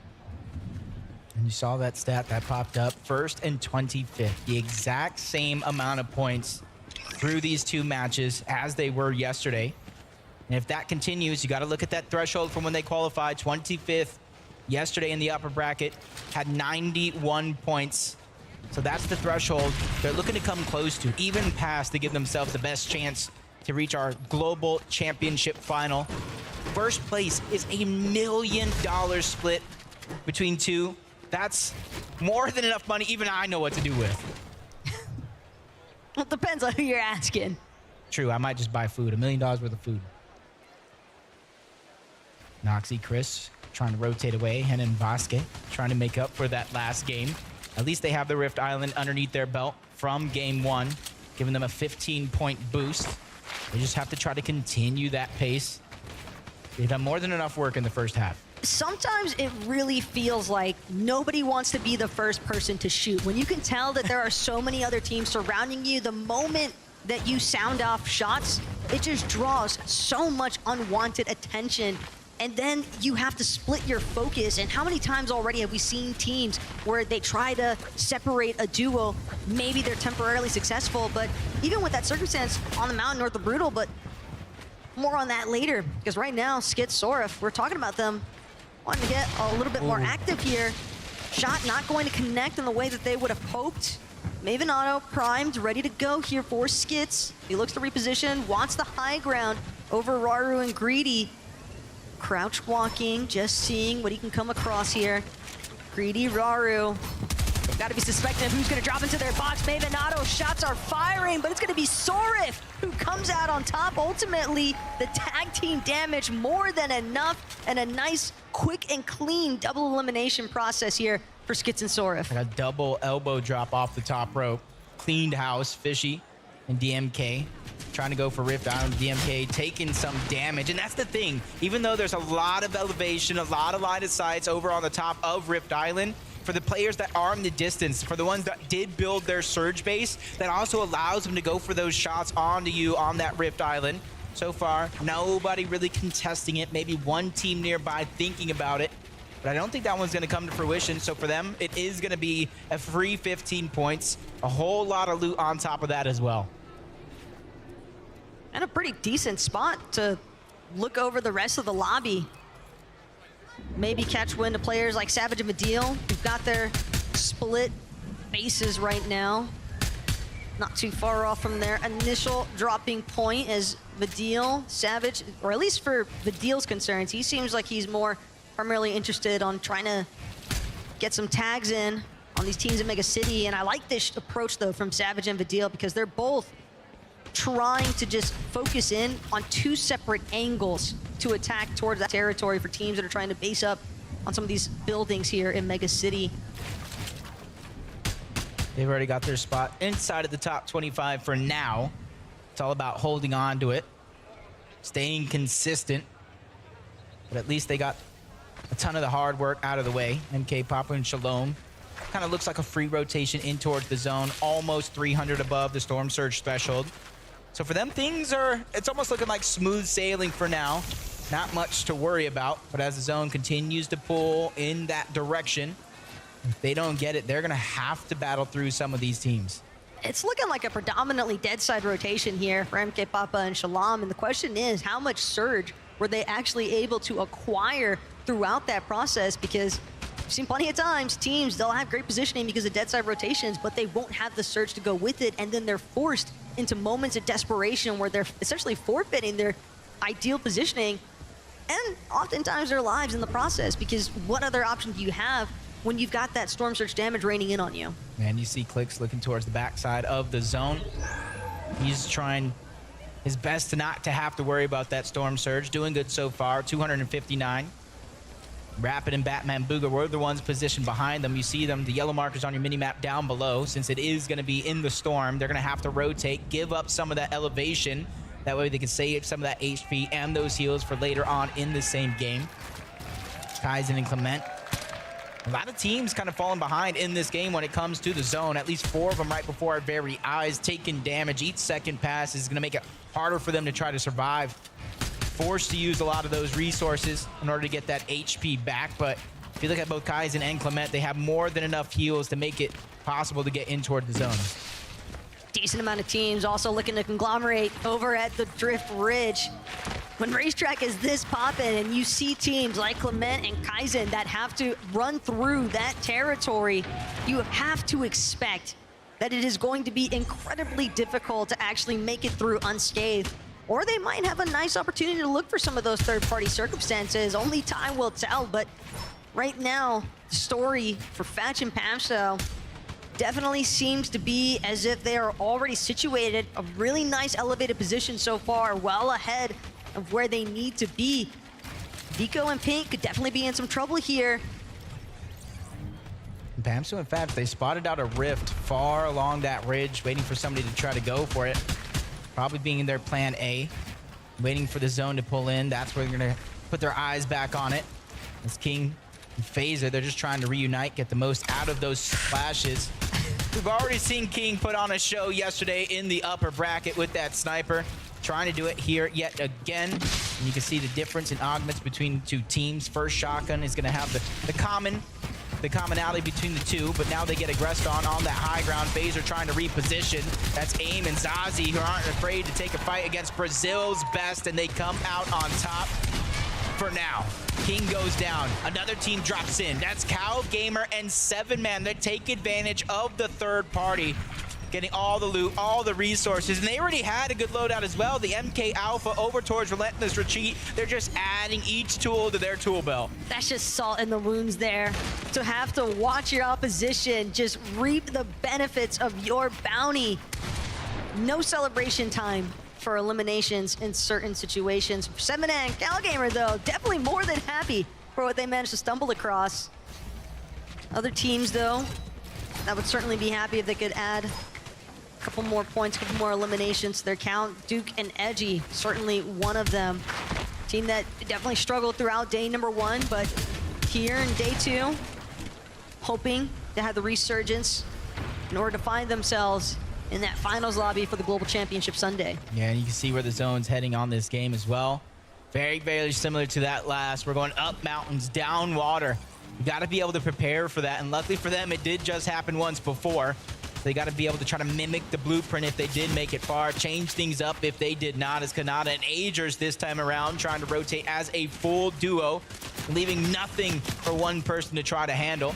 And so far, it is looking well. They're trying to go up the side of this mountain where not too many teams are positioned so far, but they run into both Lucy and Steno momentarily, who are getting caught sleeping there for a moment, so that gives them a free path towards the zone. And for them, that's a little bit of a blessing. On the other side, Rapid, not feeling that same thing. The Slurp Juice is going to be popped, though. It runs out just as we tune on board. So it's going to be stuck to them to try to find some sort of a refresh. You see QNDX trying to shoot above with the Breacher, maybe to drop somebody down because they realize without no builds, without any heals, now becoming the focus, they have to think outside of the box to make this happen. Right now, QND is just hoping that somebody else can divert the attention of some of these teams surrounding them, but it is a relentless amount of suppressive fire into these box edits, and QND Rapid, they finally get a moment to focus, but they're not the only team that's found themselves in sticky situations. We've got other teams as well, still looking to power through, still looking to make their way, cheating, turn and burn situations. Don't know who Fahad thought he was shooting at alongside Hero, but Cheatin', he had everything in his arsenal to make some magic happen. Granted, Hero and Fahad were relatively low stepping into that engagement, but Cheatin', not one to stray away from a clutch situation. That he might be the hero, but I'm the villain of this story. He's just looking around. 45 materials, 5 minis. But it's the HP that is really lacking because you can see the Storm Surge is well above the threshold as well. Everything going their way, and that goes to show that these early game battles, it is a risk, but it has a huge reward on it as well. As a lot of these teams finally make it to the zone, but most of them are stacked up on the west side, a little bit more on the southern edge.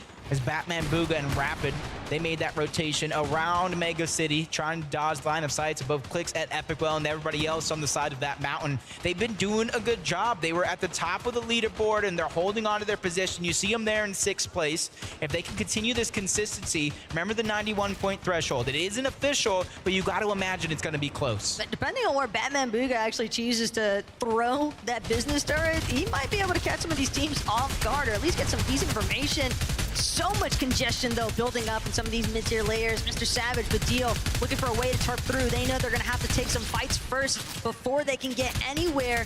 Clownski, Girls, going to fall right in front of their very eyes. Pink and Vico surrounding Mr. Savage and Vidil as well. It's going to be 2 players trying to enter the box. Wow. Ursa eliminated off a rip. Mr. Savage did not come to mess around. And Vidil, immediate backup fire. These two are just tearing through right now. That was huge. They didn't even look the direction of Mr. Savage, not even once. And that was 2 huge shots that he used to his advantage. As Clicks and Epicwell finally find their way in towards zone, but as soon as they do, it pulls towards the left, where a lot of those teams are congested on that side of the map compared to the north side, and they're ready to fight their way through. But very, very little heals to their name. At least Epicwell, once it slows down just a little bit, can throw that business turn down, try to get some information, but for now, they're trying to beat everybody else to the punch. They don't want to be the ones that are being held out by more than half of the lobby, and you can see the different elevated teams, some high in the sky, others far below, but they're finding any nook and cranny to go through, but it's Clicks who actually falls to Vidil. Even Bylaw picking up an elimination. Kaizen's left by himself. Epic Whale trying to survive. He's doing everything that he can because placement points haven't really set in. A huge shot towards the back, and he goes down before able to stabilize and use that slurp juice, and that's going to be a huge treasure for somebody to find. Massive for Lucy and Steno, as they're the ones we saw a little bit further towards the center of the zone, but now it's going to be a scramble. Everybody's got to get a move on in order to make it, as the moving zones will become all the more problematic for these players to deal with. But Vidil and Savage, they've done an excellent job at just holding down their positioning in that mid ground. I was gonna say it looked like a safe rotation, but don't be fooled. Players are hiding around every corner. Shields are gonna get dropped. It's Cal Gamer and 7-man showing up big here on the high ground for now. But ninth zone, we've seen so many teams get tossed below due to rocket rams and sneak attacks. Kaizen's trying to break in and do one of those himself, recycling a bounce pad, hot on the heels of Frosty, but he doesn't go as high, so that player's going to be able to escape for now. And you can see Kaizen, he's trying to recycle as many builds as possible, but he gets tagged up, forced to use, down to 5. At least he has some heals to work with, so he has a chance to stagger himself, but only for so long. He's down on the threshold. MK pop-up falls, leaving Shalom by himself. He has more than enough to work with.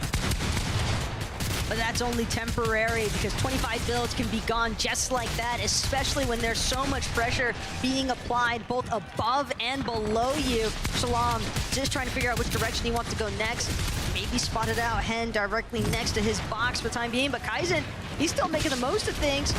Lash Splash going to be used, but a rocket ram to quicken the rotation. Jess has to hope that nobody spots him on the way back down. Miro is going to be the first that he comes up behind. Kaizen actually finds the knock onto Miro. The elimination siphon, a little bit of a materials refresh, but Cooper with a quick revenge. Almost a huge W for him. Into the top 13 we go.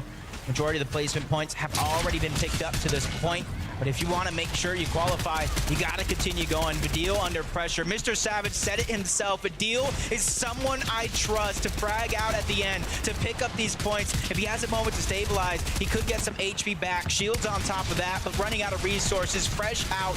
He's going to have to think of something outside of the box, inside of somebody else's box, into the distance, lands a shot onto Source. That gives him a little bit of a speed boost thanks to his accelerated Maven, even gets a knock onto Peterbot before going down altogether. The sabotage, though, from Vidil onto Peterbot.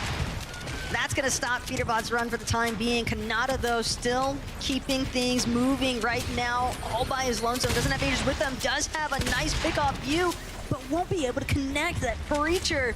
So good at destroying builds, but can definitely be tough to land some shots. Cal Gamer on the top, along with Nutty. Hopefully they don't run into each other, but Cal Gamer knows where his teammate did go down.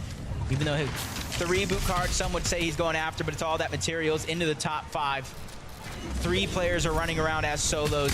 Bylaw is going to be one of them, but the Kings on top of the castle for now is going to be polarized and scented as they fall down below. Cal Gamer was another one. A nice shot's going to be landed, but no resources continue to build up for polarized, but scented is there. They put the pressure on. A lot of damage, and the siphon goes through. They clean house to take him out. Bylaw flies next. 2v2 situation. NA versus NA. Duke and Edgy versus polarized and scented, but this is going to be drawn out just a little bit. The building of Mega City, it's indestructible. It's hard to break through, but Duke finally finds the wall that he can bypass. A little bit of builds, a little bit of resources left. Duke and Edgy, they know that they needed this one. It's been a tough time so far in these first couple of games. And for game number 3, this could definitely be their moment. Polarized and Los, though, they're not looking to let it go anytime soon. Up the center and immediately taken back down. Edgy stood no hope here. Now it's Duke left in a solo clutch situation. 2 of NA's finest directly above him. What? Massive shot, though, onto Seth. Duke with the back-to-back, and it's a victory royale out of nowhere. I thought their finals run was insane enough, but they have topped it tenfold. Probably one of the best clutches we have witnessed in Fortnite history. And I'm going to throw it on over to Frankie on the stage to pick a piece of their mind of what just happened. Duke, that was one of the plays of the tournament so far, the 2v2 situation. You're left solo on your own, and suddenly you jump and you get that shot. Talk me through it. I'm just in shock. That was like I don't know. I just one pumped the first kid and side jump and just hit the other one. I don't know. That was crazy. It was centered and polarized. You took out your North American brothers. Does that make it any more satisfying? Yeah, it does. Yeah, it does. And I've got to come over to you. That must have been terrifying watching your partner in that situation. Yeah, I mean, I was just going for a play and it didn't really work, but I'm just playing the best player in the world. You just won it. I don't know. So, Edgy, what's happening then when your partner is solo? Are you talking to him? Or are you just letting him feel and listen to what's happening? I mean, since I'm knocked, I can't really see much, so I'm just kind of letting him focus, do his own thing. But I mean, if I was spectating him, I'd be able to help him out a bit. But right there, I wasn't able to help. And just how much did you need this victory royale today? A lot, just so like I could get the qual out the way. Yeah, needed a lot. And hopefully we will see you in Sunday. I mean, the chances are now very high. What would it mean for you to raise that trophy tomorrow? It'd mean the world to me. And you? I mean, it's just my dream. I just want to, it'd be amazing. Well, Dukes, I hope your dreams come true. Thank you so much, Edgy, as well. Congratulations, Copenhagen. Let's hear it.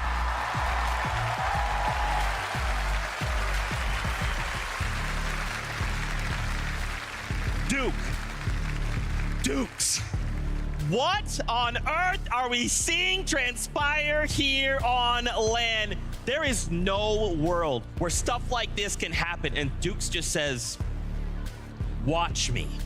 My gosh, the story of this as well. Scented up against Edgy, old teammates. Edgy goes on to win an FNCS. Scented looking for that title. Old teammates head to head, and Dukes is the one to slam the door closed.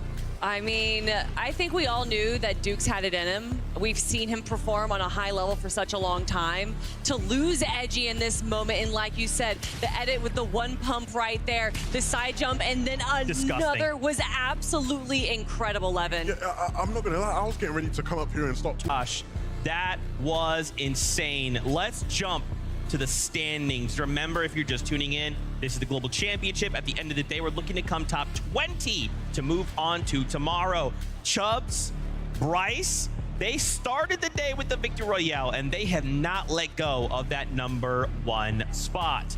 But as we take a look at this leaderboard, I mean, this stuff is changing. Agers and Kanada. Yesterday's performance, lackluster. Today, though, a top 2. Yeah, I mean, Kanada definitely having a better day now that he's not having to go up to the likes of Thomas HD and Malibuka right there. But even when he does lose Ager, you know that Kanada is focusing in right now and is able to grab some great eliminations with Agers. Yeah, and I mean, he's repaying the favor, right? It was only a couple games ago where Agers was the one that was, you know, doing his best solo sort of efforts to try and survive in these games. I think the big thing here is, like you said, right, they're not having to deal with the pressure of going up against Thomas and Malibuka. Kanada himself said, look, we're going to come in today, we're going to be much more prepared, and they're definitely delivering on that right now. For sure, for sure. Now, just a reminder here, we are halfway through the competition today. So the players will have a little bit of a moment here to get up, go grab a snack, go talk to the coaches, whatever, decompress, because we have 2 more games before we call today close. Much to discuss so far. I'd love to kind of get your guys' thoughts. You've been watching the games. I wanted to kind of see where you guys are at coming in so far. I mean, for me, I think we've seen a lot of incredible performances from teams that I think a lot of people kind of wrote out. And I just want to talk about Batman Booga and Rapid. Batman Booga has been a player that has grown over the last few years right here, and jumping up into this 3rd place spot, I think showcases it so well. Yeah, 100%. You know, it's not an easy situation, especially coming into this stage of the competition when you're in that lower bracket. It's very, very, very difficult. Of course, you see now the effects for Duke and Edgy in terms of that performance hasn't on them, right, where they're now sitting in 14th. They're a lot more comfortable of a position for them. But then when you look at some of the other names here, you know, there are a couple of these names where, even though they're currently in that top 25, they need, you know, to continue that, because there are definitely names people will expect. And just sitting on the bubble there, Podesai and Snazy, 23rd. I personally want to see them qualify just because I want the M8 fans here on Sunday. You know what I mean? I want to hear them going loud. But of course, very, very close to being on the edge there. Another big team that we're looking at right now, and that screen was Fatch and Pamsto, another fan favorite right there. Very close to the bubble of the 25 that are going to be moving forward to tomorrow. That's right. And I think something we need to call out from yesterday is in the top 25, yesterday was 91 points. That's the target that got people in yesterday. Now, of course, today's a different day. That's fine. But still, we know if you can even just break 100 points, you very well might be guaranteed to go to the Global Championship Grand Finals. Levin, I wanted to pick your brain a little bit. So right now, yesterday and a little bit of today, we're seeing NA maybe show up a little more aggressively than we see EU has. Why do you think that is? A big part of what I've seen in these games that's been super interesting is just actually how the mid-ground and low-ground lanes are being played, right? I think one thing about the NA teams that we've seen that's been so effective for them, a lot of them being a lot more proactive, right, in these moving zones, making sure they're getting ahead, looking back for refreshes where possible. Even in situations where we're going into these end games, a lot of the time the NA duos are together, right? You look at some of the teams from other regions, a lot of solo play having to go on, and it's not an easy lobby to solo clutch in, right? Whereas these NA duos good at very much staying together, staying ahead of the zone, and being able to capitalize them. Yeah, I definitely agree. I think that we're also seeing a lot of these NA players kind of pulling out some not necessarily unheard of strats, but I do think that they're kind of surprising the rest of the lobby in this situation. Yeah, do you guys feel like nerves are playing a factor? Because it just feels like this is the time that we need to be pulling out everything we have, right? With 2 games left to go, we have to make sure we do everything we can to be in the top 25. A lot of duos outside of that bubble, that time, that window is closing very, very rapidly. So what are just a handful of things we could maybe change up? Is it the off-spawn fights? Is it storm surge? Like, what is getting in the way? Well, we've already seen some changes, especially in that game where JMod decided to change his drop spot from Clicks to Moneymaker, and obviously that didn't work out for him because Moneymaker was able to grab that elimination. So I don't know if a lot of these teams are going to be trying to change their drop spots, more so how they handle their drop spots instead of going for the 50-50, maybe backing off a little bit. And we are seeing a lot of these duos have a good time where they know when to disengage. Yeah, for sure. For me, I look at it and I go, it's going to be a lot about what happens in the mid game, right? I think that's where in any sort of global competition, when you have so many different teams from so many different regions, the difference making a lot of these games is what you can actually do, the places you maneuver, how you get your surge, right? Certain teams are accustomed to doing things in their region, right? They know the team in a POI nearby is going to behave in a certain way or take certain positions. You come into this lobby, it's completely different. You know, certain places where you would typically go for big damage that go to your surge total, you can't go there now. You're not getting that same damage. How do you adapt to that? That's where a lot of these teams are struggling, and that's where you're going to have to, you know, make up the difference if you want to start pushing yourself into the top 25. I love this conversation. We'll continue to talk about this, but first, Mini Miner. We've got him standing by with Amar. Mini Miner. Let's hear what he has to say. Thank you so much, Zeke. Absolutely. I'm here with the legend, Amar himself. Everybody, we get a little bit of round of applause there. I mean, you're a legend. I mean, let's go. Okay, give it up then. Okay. He's a legend. I mean, we don't need to tell you that. But, I mean, you are a legend in the EU scene, right? It's a global competition. For those that don't know you, what do you do? What is your role in the community? Basically, I'm doing like viewing parties for like, I think 4 years now. I was playing competitive myself. I was Summer Skirmish winner week 6, I think, back in the day. So I was a pro, kind of, but then I just got too old, too bad. Yeah, and then the stage is like for all the young people, you know, making their bag, they're living out of it and being with passion about it. And same with me, but I'm doing viewing parties, you know, and this is what I do. And I host my tournaments and yeah, some in-game stuff. That's what I do.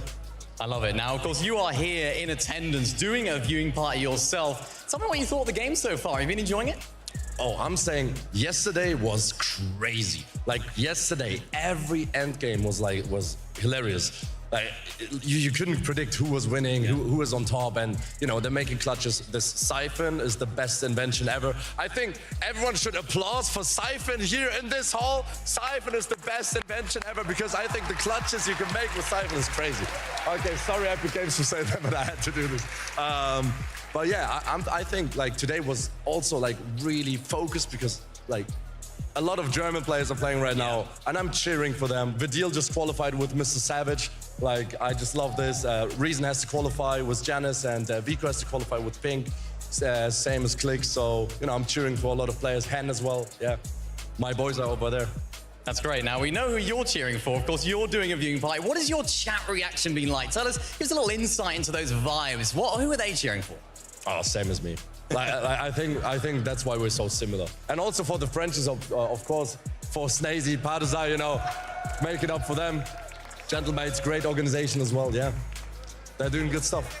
That's great to hear. Now, thank you very much for coming on this interview. Just quickly before we go, where can people find you online? They can find me anywhere with Amar. Yeah. Amar, easy as that. Thank you so much for coming on, and we'll leave it back to the desk. Thank you so much, Amar. It is fantastic to see you, and we're happy that you could be here for this event. Man, oh man, there's still so much to talk about. We have about another 9 minutes before we start kicking the competition back off. Let's talk about Storm Surge. You kind of talked about it a little bit, but I want to break that down more. It seems like a lot of these duos are having these issues. Now, of course, I do want to set that through the lens of this is a global championship. These are the very best duos in the world, so I'd imagine Storm Surge is definitely difficult.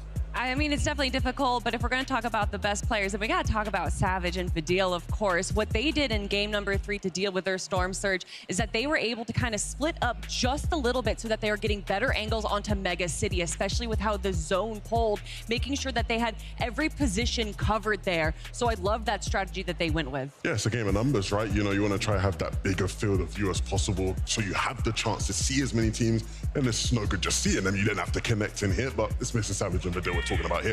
They got the ability to hit them kind of shots. Another great strategy was what we saw 7man and Cal Gamer do, where they just third-partied 2 teams there. And that definitely seemed to work out for them, being able to make it all the way into the end game. Yeah, for sure. There's so many little things, like even carrying a player down onto the slurp plants, having it help regenerate them, and then continuing to build up that damage. Our players, how have they been dealing with it? Take a look at this listen in. Watch out, there's more people in Tilted. How many white did you bring? I have you have two medkits on you. I have 2 medkits too. Okay. I brought 4. Look and north. People are gonna get ahead of us north. We fry them. Northwest. I'm staring at north. 40 crack. Yep. Recheck hole, look. Yeah. No, I can't. Go. Take them. 30. Yeah, we're gonna have to get to the ridge. Come.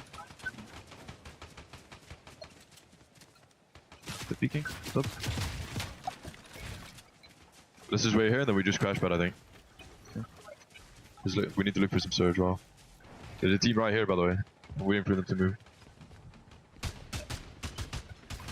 60. Nice. Maybe we can sneak on Billy. I'm down. Shall I come now? Get this fast? Yeah. Okay. He was here. Come. Run. This is all like... On me. 40. I'm crash padding on him. Yeah, I'm on you. Going from right side. Cracked him. Dead. Nice, bro. Don't worry. Got him. Crazy stuff. Storm Surge, all types of ways of dealing with it, but you have to deal with it. Yeah, 100%. I think that was the key, right? All the different types of ways, right? We saw certain players making these sneaky plays where you're trying to sneak up on a team you know is not maybe going to be aware of where you exactly are. You have teams just basing up, straight up. You have players actually just waiting for anything, right? When you're shambles with Surge, you'll just take anything you can get, right? We saw that kind of situation as well. So many different ways to deal with that. Fantastic. Oh, there we go. Well, guess what? We actually have a very special interview. French community, I feel like y'all are going to be really excited. We got Frankie standing by with Stacey and Photoside. I do. Stacey, what's it like hearing your fans out in the arena? Yeah, this is amazing. Yeah, thank you, gentlemen. Thank you, all of fans. He says merci. And they hear him and they love it. I've got to come to you, Photoside. I need to ask, what went wrong yesterday? Yesterday we have a problem with the Storm Surge, and we didn't play our game, so we did a bad game. And today I think we play already better, but it's not finished. There is 2 more games, and I hope we qualify. I hope you qualify too, because you've given me this interview, so now I have to root for you. You're currently in 23rd position. I want to ask about the first game. We saw you go to Rift Island, but you didn't really fight Hen for it. So tell me, is that something you're intending to do going forward? Yeah, we take the island because we want to farm more, because we have a lot low mats. And we got below third. We need to hit some negate, and we try to fight someone, but I die, and Podasai clutch this game. Podasai has been left on his own early in games 1 and game 2. You definitely struggle with mats as well in game 2. Tell me how you feel when you are left to solo clutch it out. I think solo I'm the best player, so I'm very confident, and when I'm solo I'm unstoppable. So I clutch every game, and that's it. Well, I can't wait to see if you can clutch out a game later today. But before I let you go, because the fans are out there cheering your every answer, would you like to say something to them in French? I'll let the two of you stand side by side and share the microphone. Can I say it in French? Bien sûr. Merci beaucoup à tous les fans d'Yatame, ça fait vraiment plaisir que vous soyez tous là. Vous nous apportez beaucoup de soutien, on vous voit tous crier quand on arrive et tout. Vraiment, merci énormément d'être venus. Et puis on va essayer de se qualifier pour vous rendre fiers. Une dernière fois les gars, gentle. He's going for the win. Merci à tous. Thank you so much. Thank you, fans, as well. Thank you so much, Frankie. What a fantastic interview. You can see the French community going absolutely crazy. I believe the saying is "Allez les bleus." Is that right? That's all the French I know, really. That's it. That's it. I hope that was enough for y'all. We love y'all. They're so passionate. So are the players. The fans here have been absolutely amazing. If you were able to make it out here, man, the energy here, the vibes here, it's just unlike anything else. And you have to feel that that's definitely inspiring the French duo with all these players, all of these fans respecting, giving them shout outs and everything. And I think that in an instance where they might have had some tournament jitters, I think those are now gone. Well, yeah, you would say that, but then again, it's like they're 23rd right now, sitting just on the edge, right? It's getting close for them. They have to make good use of these last couple of games.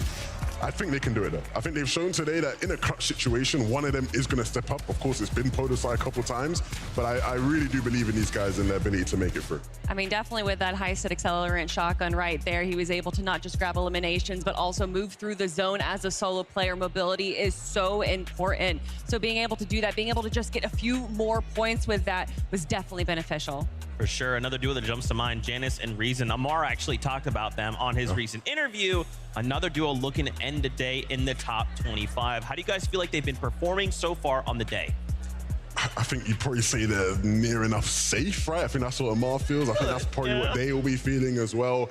Realistically, Janice and Reason are a team that I don't think should have been playing in the last chance major whatsoever, right? I think this is a team that is more than good enough to have qualified straight for the majors. In fact, if you rewind your memories all the way back in Major 1, after day one of the grand finals, they went first place. Like, they should have been here when you think about it, right? And so I think, you know, these guys will be happy knowing that they've probably done enough to make it in there, and they'll have a big chip on their shoulders coming into Sunday, because definitely a team with a lot of pedigree, a lot of fans, a high status, and all the ability in the world. So you're already calling that they're making it into Grants tomorrow. Wait. Is that 11 2K guarantee? I can guarantee that Janice and Reason will be playing tomorrow.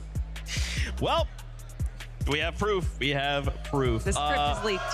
That's it. The script of the future is leaked. But of course, for all you fans, if you believe in duos out there, please just shower them in love and support.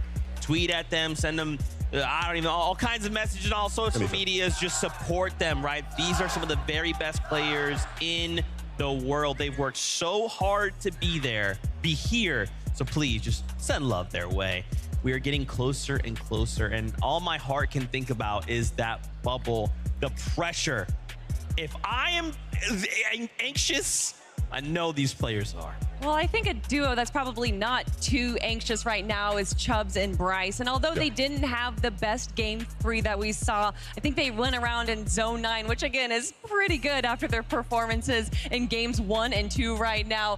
I think that they're feeling pretty confident. Yeah, no, these guys have been very, very good today. And that's an understatement, right, when you're in first place.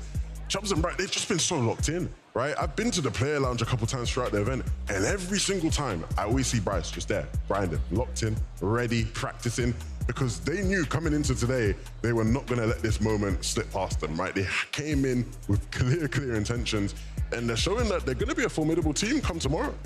Yeah, is there anybody else that kind of stands out or you know, you would argue is going to kind of affect the lobby as a whole? I mean, Mr. Savage, the deal, right? Currently sitting in that top 10. Probably a lock.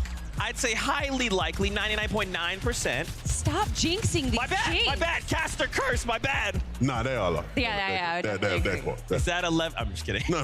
We're not doing that again, mate. We're not doing that whole spiel.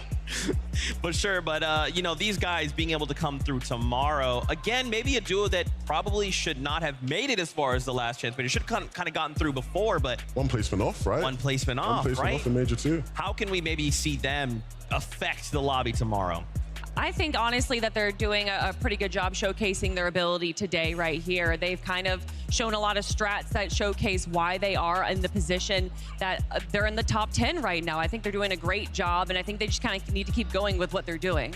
It's interesting, right? Because when you talk about the effect they can have on the lobby tomorrow, I'm going to expect something very different from them. I think when you look at the way they've played throughout the year, the way they've even played here, it's been impressive in terms of then maybe shaking up what we expect to see tomorrow. I wouldn't maybe go that far, right? Maybe with a Chubbs and Bryce, it's different because we've seen in these games the way they're playing height is a bit different to some of the NA teams. You know, we've seen the EU teams dominate. Not many of the NA teams been playing for height. Those guys were. So again, when I see shake-ups in the lobby, I think, okay, how do these guys come into the equation? Savage and Vidal is more of like they slot right in, right? You sort of know what you can expect from them. They slot right in. A couple end games here and there, you're going to see them popping off. Obviously, as a Mr. Savage and Vidal fan, I want to see more than that, right? but I think that's where they sort of fit in. It's a lot more of a comfortable fit for them. Well, you're saying, you know, they're not really going for height right there, but with all the performances we've seen from the low and mid ground these last 3 games, I don't think they need to go for height. They're grabbing eliminations, and they're also able to take that first place spot from the low to mid ground, which isn't a typical thing we see. That's right. Well, we are getting word. Games are ready to go for us. Wait, just kidding. That's in a moment, but I do want to highlight here. Let's talk about Clicks. Oh, yeah. Clicks fans, Arena. Oh, yeah. Let me hear you. Clicks fans, are you guys awake? Are the Clicks fans awake? I think they're awake. They're awake. Clicks and Epic Whale currently in 22nd. The job's not done, right? We're right here on the bubble. A single mistake could have them fall out of that top 25. But for the duo right now, are they performing at your expectations currently? I mean, you know, Epic Whale has that 6X on his name for a reason. You know that he's an incredible champion, and Clicks obviously a great player as well. And they're making it to the end game pretty much every single time. They're just having some issues getting into that 11th zone, 12th zone position there. But they definitely have the aggression. They're not having any issues off of drop or rotations in this moment. And honestly, I kind of like that Epic Whale is setting himself up for any situation. We saw him carry the turret there into the end game, which we also saw Batman Booga do as well, which just gives you a little bit more safety. Yeah, I think the interesting thing about that duo is that I actually don't think it's been one of their best performances, but they're just doing enough right to stay within that threshold. I think we're having to see it come down to a lot of individual brilliance from each one in these end games, right? How many games have we seen now where Clicks is hitting a couple big back-to-back shots and he goes down, or Epic Whale's doing the same thing? Again, it's like they've not been playing their best, but they're making things happen, they're making things work. What happens in these last couple games, Kelly, when they maybe do start to play at their best? I mean, I'm excited to see. I think the only issue that we're having here is that these mid-game engagements that they're having, they're using a lot of mats, they're not able to recover that towards the end game. Yeah. So if they're able to kind of work around that a little bit, they're going to have a much better time in our final 2 games. And on top of that, many duos, right, finding themselves in these situations where it's just a solo rider. They're kind of finding these engagements where they're trying to split up the map as much as they can, and then suddenly a duo's waiting. They strike, hey, this person's by himself, take them down. I feel like, you know, is that the kind of route we want to go? Is that high risk, high reward worth it? Savage earlier on, the very beginning of the show was like, yeah, it's a risk, it's a reward, but is that worth it? Which route would you go, Zeke? Nah, man, I'm too safe. No, Zeke, I just want to know, like, which route would you go? I would go safe. It doesn't matter what route you go. We don't care about what Zeke has to say. See, I walked into it. I don't care what Zeke has to say. Look, if you are one of those players, I think ultimately in crunch time, because this is crunch time now for a lot of these players. Yeah. You just got to go with what you're used to, what the formula is. I don't think you should do anything too dissimilar to what's gotten you here. You've been such a phenomenal player, you know, at times this year. That's why you're sitting on that stage right now. Don't switch up anything too crazy. Don't get too, you know, insane up there. And I think we are seeing that from a lot of our solar players. I think we actually saw it from Agers in game number 2, where he was able to use incredible rotates through his augments. And even though he was kind of dodging all of these players, he was able to use exactly what he had in his toolbox and use that to his advantage and be able to place even higher than what we would expect him to in a solo situation. For sure, Kanata there. He's just doing him, you know, being him. There was a duo I did want to highlight. It's Hal Gamer and 7man from Middle East. Right now, it's looking like this could be the second Middle Eastern team to qualify, go into grand finals. Yeah. That's huge and we saw how confident Cal Gamer was yesterday, right? You know, when he was being interviewed, you know, the most confident man in the arena potentially, you know, how confident he was, and understandably so, right? They've you know, had success in their region, you know, back-to-back major champions over there, and now sort of looking to deliver here. And I think it's been a much better day from them, right? We've been seeing them over, you know, being able to claim the mythic weapons and sort of go about their day in a much more controlled and comfortable manner. Yeah, that mythic MK7 definitely helped them out just a little bit, but also their positioning, even in situations, again, right here, when we see him in a solo situation, able to do whatever he can, grabbing 6 eliminations before being dropped, and using these opportunities also to third-party other players, grab as many elimination points as they can too. I mean, again, I've said it a few days ago, Cal Gamer is an incredibly intelligent player. He just studies the game more than anyone that I know, and that's showcased today. For sure. I wanted to highlight Brazil here for a moment. Oh, yeah. We saw them performing well just a couple games ago. PH, Zin, and Kitos. I feel like, you know, we haven't quite had the BR representation as we did at Invitational, but I still hear y'all up there, which is crazy. For PHN and Kitos, I want to see more of their play. I kind of want to see more of what they're capable of. I mean, we saw what they were capable of in game number 2 there, grabbing a handful of eliminations and finding at the exact right moment on the mid ground to make their move to the high ground. And that's what put them up into the very final moments of that game. I think the interesting thing with a team like this, right, is the pressure that comes with having done well at an event before, right, where people sort of come into this one going, hey, we expect Kitos and PHN to come in and do their thing. And obviously, you know, when you're playing here in that sort of lower bracket, it isn't necessarily where you'd want to be and where you'd want to have to do it, but they have still showed up where necessary today. And I think that's been impressive. Some of these shots here were absolutely spectacular. And so more of that tomorrow would definitely be ideal for sure. And of course, another Brazilian team, King and Phaser, showing up so huge. See, there we go. That's right. We got to give the French community a run for their money, BR. That's what this is about. Thank you. You're trying to start rioting there, man. You gotta calm down.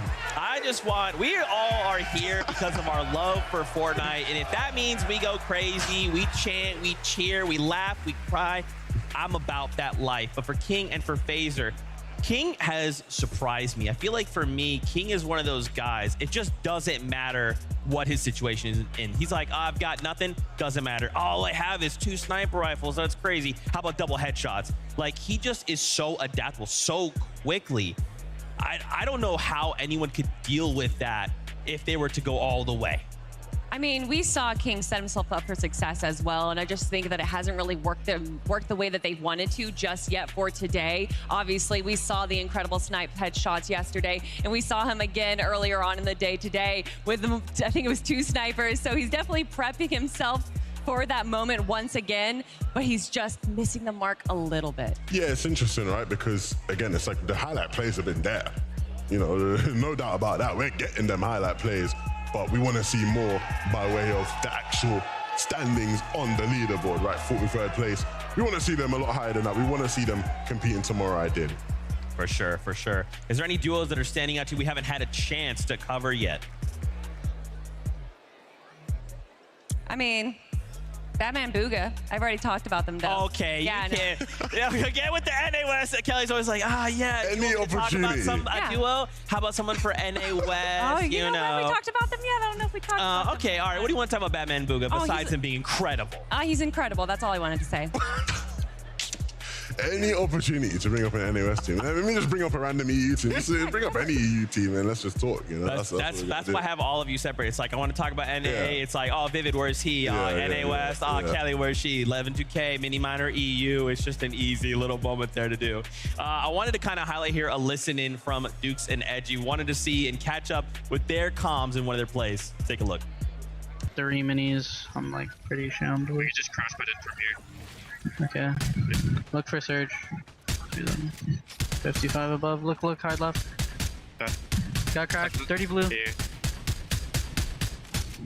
These teams are getting it. They're jumping. Look. Spray this. 100.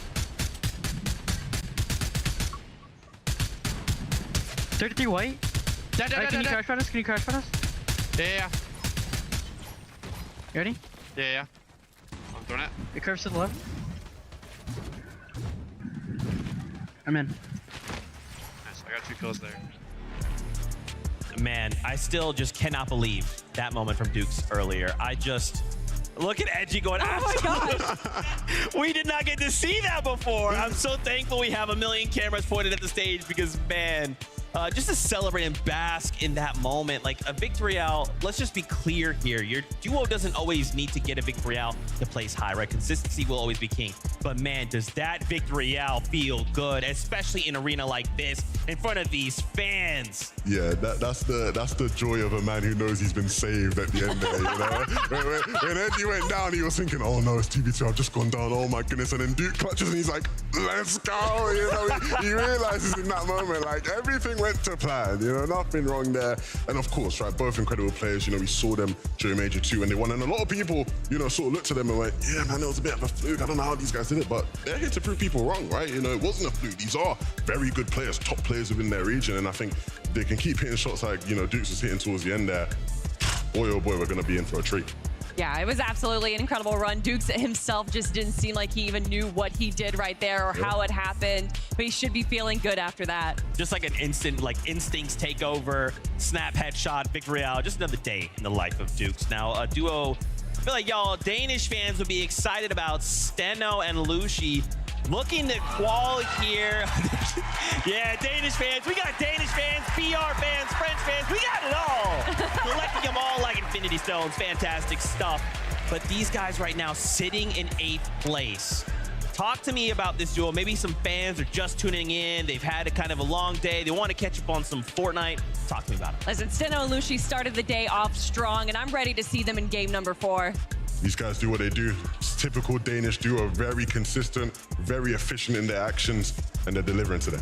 Well, speaking of delivering, it is time. Game number 4 is upon us. So let's kick it on over to the casters to take us in.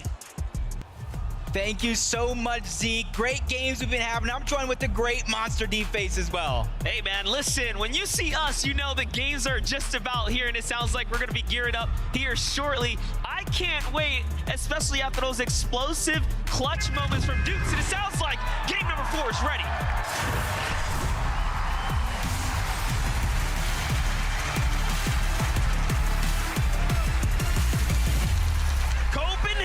Let's get right back to it. Game number 4 is underway. This is the moment. We saw it yesterday. Big games in game 4. Outside of the bubble, teams were able to qualify. The same thing happened in game 5, but now their backs are up against the wall with no choice but to go big or go home. Go big or go home is the name of the game. We have these bubble teams contesting one another. The Shattered Labs, the story of Snazy and Podesai is only just beginning. They are not quite safe yet, but neither is Tahi. Neither is Death, who are just to the north of them, all of which are on that same exact threshold. Here we have Jamon, Moneymaker, Yuma, Fination just nearby. They go for the pickaxe play. It's not going to be enough. Down goes one. Can they get the second now? Yeah, that's tough. They're in 20th place, Moneymaker and Fanayan, to start this game off. So if they go down here, that's going to really put things in a tough spot. But Yuma and Jamon, they're definitely picking up the pace, especially after that loss off spawn battle in that last game. They're finally figuring out where he's hiding. And Moneymaker's really just thinking outside of the box. Any nook, any cranny that he can fit in, he's going ahead and trying to hide and trying to keep them on the run, going in and outside of the same covers. But eventually he's going to have to go ahead and run into both of these players unless he can get the launch pad and get out. And that's exactly what he's going to do to stay alive. Wow. Yuma is going to spot him, though he puts a couple tags down. Very crucial, but not enough to finish the job. Alba, Yuma, and Jamon, of course, representing for the Asia region. That elimination alone jumps them up 3 or 4 spots, putting them in the upper 30s now. That just shows you how close the cutoff is for top 25. This truly is the story now on the back half. It's the race to the finish line, but for some, they might be gasping out just trying to get there. This is huge. Another battle off spawn towards Creaky Compound. Fahad and Hero, who's trying to make up for all that lost time early on in the day. Quickly trying to capture Creaky Compound. And there's a strength in numbers, I've been saying all weekend long, but it's here on the flag as well. As long as both of them are standing in it, they're gonna get it much faster to try to get that loot as we try to capture everything that's gone down. You see Hero already with 1 elimination, and Skits, that's gonna be the second one. And that's a must-have because Skits and his duo were having such a hot streak out of the gates, much better than they performed yesterday. Absolutely. Crazy to think how many performances have been seen as far as above average from the NA side. So many of the NA teams are literally putting themselves closer and closer towards the finals. I don't think that's been emphasized enough how well of a performance they've had, and I'm here to champion for them as I'm, of course, been rooting in the background. But Vatch and Pamstil, of course, if they make it to Sunday, they will be giving Cammy and Seti an issue there, so we'll see what happens. All these qualifications do matter. Staying in data still, sneaking up. Taking a page out of Misha and Teeny's playbook, something we haven't really seen anybody else do but them. Instead of hiding in a bush, though, they're ready to pounce. They realize they are separated just enough for their liking as they continuously try to creep in. Fahad's going to try to get away, but the shot strike, more than half of his HP is going to be gone. And that leaves Hero to try to run, cover the distance, get there as fast as possible. And I think this is going to come out into a 2v2 situation with Stain and Datas having the advantage early on. ME versus Asia right here, right now, but a third party comes in to put their influence into the mix. That was almost a perfectly coordinated attack from our favorites here, Stain and Datas, and now the problem lies in their side. They've been hurt big time here. The compound no longer safe, and there is also a solo in the mix here, making his way south through. Meanwhile, we jump over with Kitos here, setting up the ambush onto Raru. Trying to go in, nice little sneak shot, but he ain't gonna fall for that bait. Kitos quickly trying to back up, take the high ground back. Jin is right there by his side, but Greedy's trying to chop him down to size. Both of these duos try to reunite one another. Jin, not very many heals left, and instantly it's Kitos who shares. Oh, but the snipe from the side. Wow. They forgot about the top of the mountain. Jin goes down and leaves a lot of pressure on the Kitos to try to clutch up. Raru and Greedy, they're the ones trying to take advantage of it as well. And the awareness from Raru to understand the snipe comes in and it puts them at a disadvantage. They didn't miss a beat there. They turn things around immediately. Talk about a lucky save for them, as they were on the backside for a moment there. Oh, what are these just third parties, one after the next? Oh my gosh. Greedy gets chopped down to size as well. Raru has to kind of about face. He can no longer go after Kitos, who has a solo, because he has to reunite with Greedy. He doesn't want to have his game end here very, very early in match 4. For a second there, it was looking like the warm-up games, like straight W key. But we got a listen in with Hen, seeing how he's doing in the early portions of this game. On the right, like towards 50. Yeah. You're killing me there. Come on, please be AR. I got AR. Yes, on the right. That Kiri. Absolute clean elimination right there. That's the way you want to start your games off, picking off damage. Question is, can he get the finish there in time? Either way, 8 players already eliminated here. That's 3 full duos and some fragmented.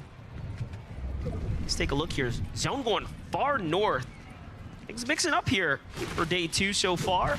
We'd like to see some variety.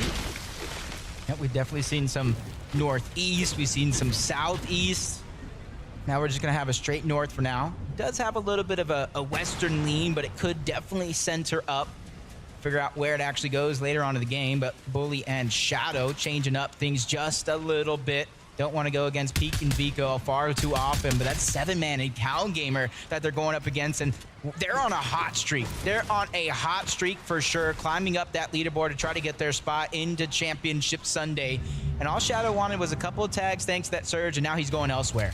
Oh, Mr. Savage has to be careful here, though, deep in the zone, but he is holding things down. Can he get adapter? He does. Swatted out the sky. Nicely done for him. And FKS now back against the wall, hurt as well. Vadil, one of the best to ever do it. When he sees you hurt, he comes in and closes it. Makes it look easy. Let's see, Savage comes from behind here. Yup, he's boxed up. It's only going to take one more shot.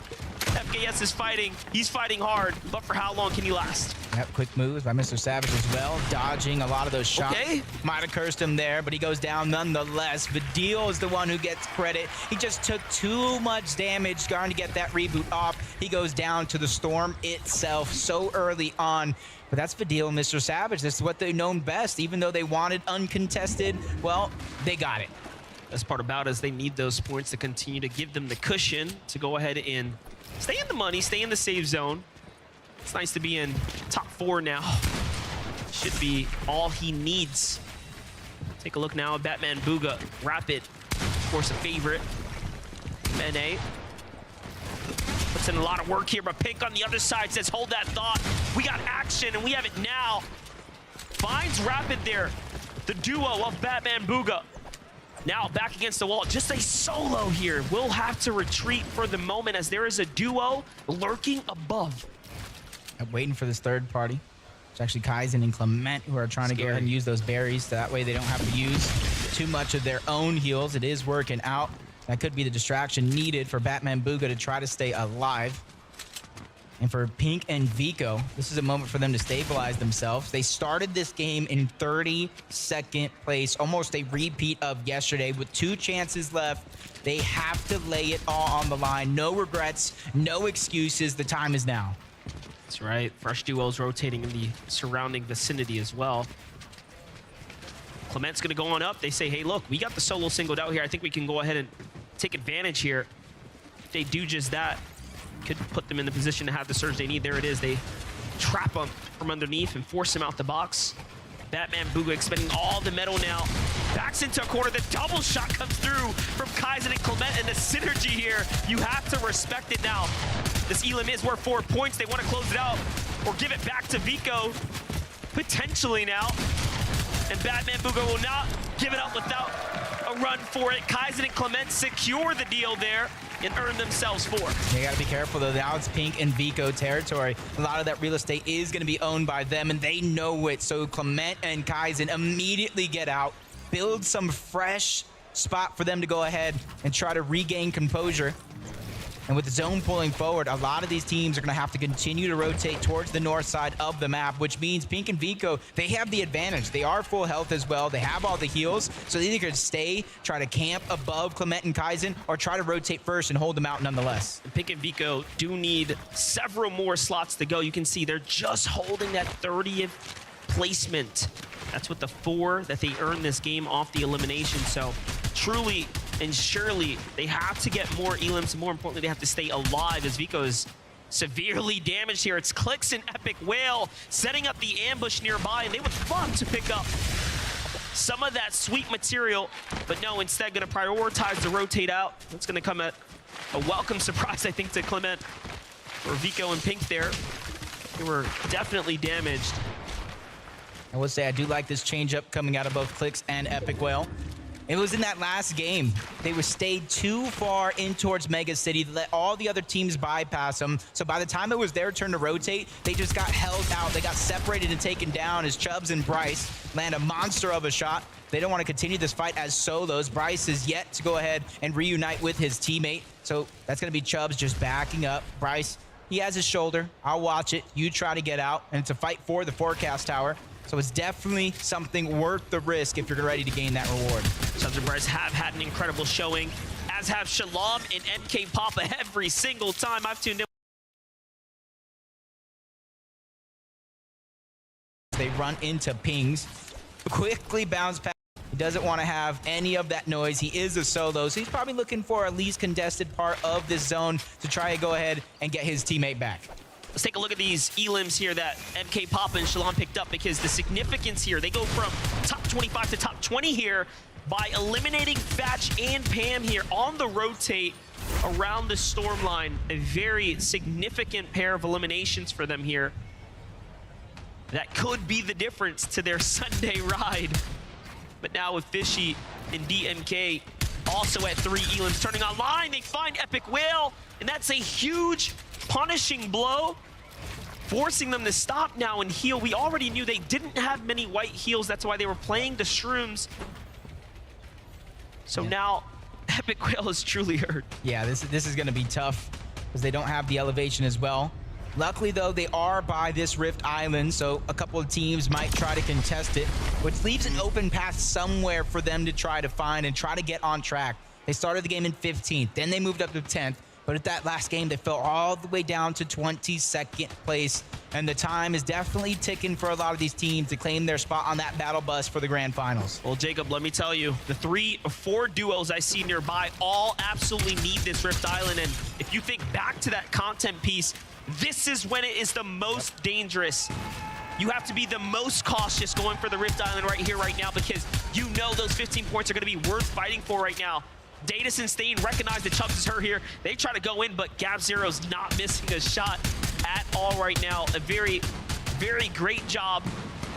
So far, so good. But remember, Chubbs and Bryce, they're good. They have the ride to Sunday. They're going to do okay. Just about practice for them. Still on the international stage. Every moment matters. You said it himself, he's nervous. Now it's time for him to shake those nerves, get ready for tomorrow. And you hear the crowd going wild. Bushi and Steno, they got themselves a nice bit of elevation, but just on the corner of the zone. And that's exactly why they're going to try to disengage off that spot, rotate deeper in. And depending on what teams have the forecast tower, they might try to beat them there, but it is across the map from that Rift Island. So you already know around the 4th, the 5th, even 6th zones, it will pull away from Rift Island. This is incredible. Snazy, Podesai, Clicks, Epic Whale, Stain, Datus. An incredible amount of variety here. Trying to play for the Rift Island. At the most dangerous time to do so as well. This is going to make or break a tournament run right now. Who will secure it? Even Chubbs and Bryce, they say, I want a piece of this pie. We may have won a game, but we haven't captured Rift Island yet. This could be our chance to continue to add to our lead. And they're ready to fight for it. You see shots coming down from a bottom. There's about 4 teams, maybe even 5 on top of Rift Island. Clicks and Epic Whale, they got pushed off of that flag, no longer able to contest it, but at least they have the position high above the rest. And it looks like they're going to try to fight for some piece control, some real estate, anything that they can get their hands on before they look at the edge of the island for more Storm Surge. A little too passive, though. They're playing the launch pad and not the actual objective. They do have to be careful. You have FHD and Hero looking right on down, slowly maneuvering their way inside. Clicks and Epic now second-guessing the decision to be here. Eliminations could be very well worth it, but securing the point seems unlikely at this point, as Chubbs and Bryce are like, hey, we would love to be #1 for the day. Why not put the risk on the line here? Why not risk it all? Literally have nothing to lose this situation. This is exactly what I thought Clicks and Epic Whale were going to do. They have just the edge of the zone to continue contesting it, and now they're looking on down below to try to get that Storm Surge, but you can see their awareness. They're constantly looking around. We saw Vasquez go down early on. PHZin and Kitos ready to finish off this duo, send them back to the lobby and try to jump up that leaderboard. That is a huge amount of confidence ready to be built. Vamos Quito and PHZin, well played. Big set of eliminations. It's going to put them in a good spot. Here's Clement, Kaizen on the move. We already saw the very tough spot they were put in when faced off against Pink and Vico, trying to secure the elimination on Batman Booga. It cost them a lot of material, and now they're pretty much a foot behind. Meanwhile, Pink, Vico coming back here. They drop Miro, take down Cooper shortly after. Look at that. Already done in wraps, and Pink and Vico absolutely needed that one. Huge, huge pickup right there. And for Cooper and Miro, who are inside the top 10, I think they'll be all right, but they'll surely slip down coming into the last and final game here. It's definitely going to put them on the edge of their seat, and you can see what they're fighting for. Not only the 2 eliminations, which is H points, it's that weapons cache as well to try to bolster their loadout as much as possible. The main thing is going to be those slurp juices to try to keep them alive. They don't want to wait to the last game to make their qualification possible. Way and Frosty, they're stuck on the edge of zone, just outside as well. They got a couple of feet to cover before they find some safety with inside. But even then, once they get in towards zone, their journey doesn't stop there. The zone continues to pull towards the far north side of the map. The majority of the players are down here as well. Big congestion happening here. It's going to be a very, very difficult rotate for the bulk. See what happens here. But back to the Rift Island, it's still back contested. to the most contested island, the island where all of the teams on the bubble lie. Mr. Savage has 2 elims. Guess what? One of them is Bryce. Can they get Chubbs here? Can they find their 4th elimination right now? Badil already working his way in. Looking good. Chubbs goes down, but it's not to them. It's to the hands of FHD and Hero here, a team that equally needed those elims. They needed those points, but who secures the loot? Yeah, I heard it get captured there at the tail end, but I don't know who actually got credit for the capture. We see the loot falling through. Badil and Mr. Savage trying to steal as much of it as possible. Might have been Fahad and Hero who grabbed that one. Clicks an epic weld, long gone off of Rift Island. You saw them cover up that bounce pad, and now they're trying to use it. Suns and Anon trying to make something of their last opportunities here on the day. They saw Alex and Worthy qualify out of OCE, and they don't want to leave them as the lone team in the grand finals representing their region. Nice opportunity here to pick up more points. He's going to slip on through. That's Chris on the other side. Suns not only needs the points, but he needs the refresh. He needs that loot that he has in his hands, and Anon, him, can't stay too much longer in this zone before they go down.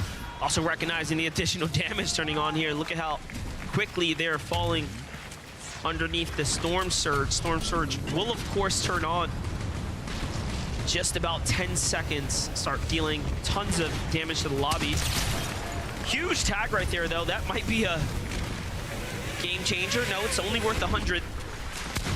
Into the zone they go. Here it is. Let's see what they can do.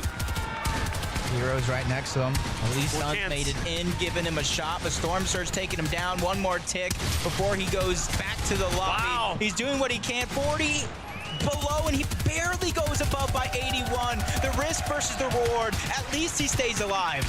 That was actually so impressive. Swings through, finds a tag, and slips out before the surge can actually hit him. He was just a moment away from hanging out in the lobby for a second there.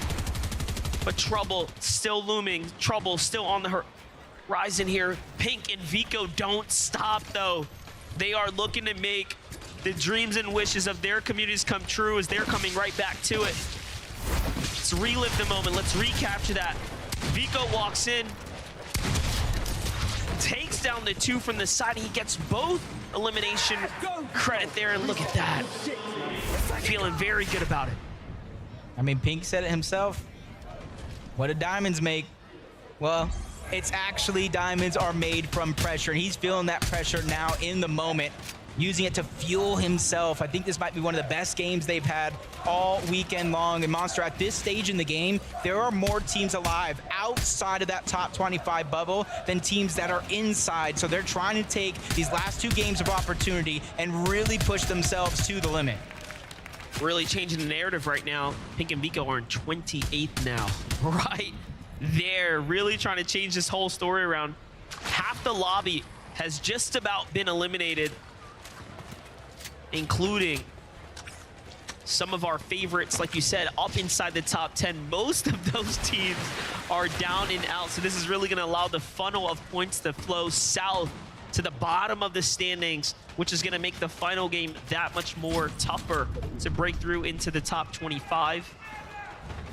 You know, it's a very different game when even those that were at the bottom are now starting to pick it up. Yep. It only takes 2 games, 2 good games. It's a recipe for excitement. Players are cooking up a final opportunity here. 27 players left alive with 27 teams, so that means no placement points have been granted so far. And it's really up until that top 10. Half the points are outside of the top 10. Majority of those points are inside of the top 10. So for some of these teams, just getting these placement points isn't going to be enough. They're going to need top 10 performances, maybe even back-to-back top 10s if they're looking to continue their journey on towards Sunday. Kaizen barely above the damage threshold by 66, but he knows not to make the wrong move, especially this late in the game with so many other teams surrounding. This is it. This is his chance. This is his moment. If he can take off here, if he can make a big endgame, a top 10 potentially, it might just be all he needs. But first, though, he's got to survive here. He's barely up. He might just be able to find DeGuerra here. Great tag there, and he does take him down, and now Rocket rams his way on, up, and out. Can he get all the way to the top? Close enough. Oh, wow. Perfectly there. It was nearly over, but even finds a zip line to get all the way on inside. There goes the elimination credit. Alive long enough to find it. Meanwhile, Reason also finding eliminations too. I know we got to interview with our good friend Amar. It seems like all of his hopes and dreams are coming true for the German community out there. Talk about the Brazil community. King and Phaser finally have some sense of high ground. Saw them far low on the leaderboard with 2 opportunities left. This could be their chance to boost up the leaderboard. Even if they don't get inside of the bubble, as long as they get close, they're keeping the hope alive for their entire region. But just like Perza here all by himself, 5 eliminations so far, 6 as a team, 34 points with a couple of those being placement. He's just waiting for the last possible moment to try to go ahead and rotate. He does have the front side of the zone, so there's gonna be a lot of players passing by he could try to get an elimination on, because with 7 builds, he might need one. This one, he's gonna have to pick his poison, go for elims, go for the loot, or play for extra. Let's see what he decides to do here. Still trying to make that decision. Not looking to get greedy, though. Instead, he's gonna focus on positioning here coming shortly. This is the last charge in his rocket ram. Meanwhile, Kaizen flying all the way to the front side of zone, puts himself in an excellent spot here. He just sees so many chances to find tags. Just biding his time, trying to play the smart game, even though he's below the damage threshold. He's not trying to make that leap all in one bound, even finds some minis along the way, gets above the damage threshold before it goes away altogether. Top 30 player situation. He's going to be one of them, trying to put the team on his shoulders, but King and Phaser still find a way to hold on to that high ground. Put so much damage onto Yanis, who tried to contest him up there, sends him back down low into the mud. What a game for Shalom and Papa here. Also, ranking their way all the way up right now. Getting very close, getting very comfortable, but Shalom falls is all up to MK Papa here. Has to put the teammate on his back, quite literally. They decide, hey, you don't have to save me. I'm gonna try to stay up right here. Clicks is gonna fall. Epic Will has to do it by himself in the end game. He has no builds. Shots come from everywhere. Down he goes to his NA friends. TK there. And now, Snazy, Podesai, another end game for them. This is their moment. This is their chance to do it all. I know everybody at home can hear the crowd through our mics cheering loud and proud. We already seen Podesai get a massive amount of points as a solo. This time, yes, his dynamic duo trying to go ahead and lead the charge into the qualification spot along with Pink and Vico. They've been doing so much damage all around the lobby all game long, and they don't intend to stop here, especially with 7 eliminations. They already got themselves into the top 10. Now they're trying to grab the last half of those points. And only 1 build left. He comes all the way down to low ground. They'll be alive for a little bit longer, but 4 duos remain. One's a single solo in the mix here. In this entire game, Shadow from the shadows, the back of the leaderboards, all the way on up, here to play Epset. He makes an end game. This is gonna surely put him in a true chance for the bubble spot. Down he goes to the hands of Pink and Vico. Pink and Vico have rocketed their way up. It's gonna be such a contentious final round. But first, who will win this one? Who will secure that dub here? Podesai will surely get eaten alive by the storm, and he fails the build there. It's unfortunate here. Comes in through the side, down he goes, and it's now a 2v2. That's gone, and Pingu at the bottom, and fall damage is real onto Vico, but he gets the trade at the bare minimum, and Pink and Vico take the game. That could have been it, Monster. That could have been the moment where they qualify to the grand final on Sunday. They're knocking on the door of Acorn and Cold, so I'm going to throw it on over to the stage where we have Frankie standing by to pick their brains. I think that might have been the most important victory royale we've seen so far. Boys, I think you were 30th on the leaderboard going to that one, and you, Vico, had the game of your life. How on earth did you manage to get so many eliminations? It's because Pink's just the go to tarping and everything else. He fully clutched mid-game, I'm not gonna lie. You did clutch. Talk me through what happened. I had 7 kills, Vico had 4. Oh, this is what I've just been told by the producer in my ear. I am sorry. Justice for Pink, everybody. I apologize. I mean, 4 elims is pretty impressive. All right then, Pink, what was your favorite elimination of the 7? Killing Mero and Cooper, because we had nothing, and I just killed both of them, and it just revived the game. I don't know, bro. God, it's the greatest, bro. My mum's life. Oh my God. How did you manage to get yourself together to get those 2 eliminations, though? Because you were on the back foot.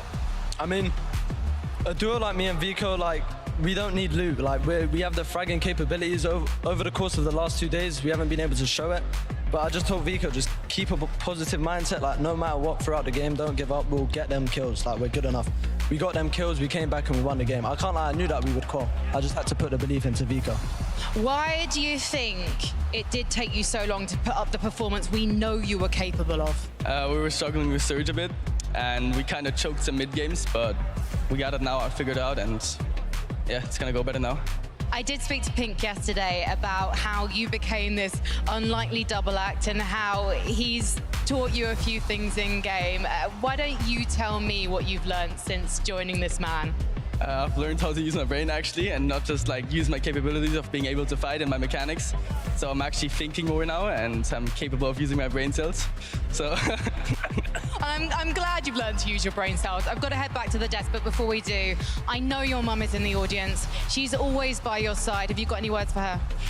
Thank you for always supporting me, and thank you for being the best mom in the world. Well, hopefully that is enough to get you into tomorrow's grand final, because I don't know how you beat a performance like that. Everybody give it up for Pink and Vico!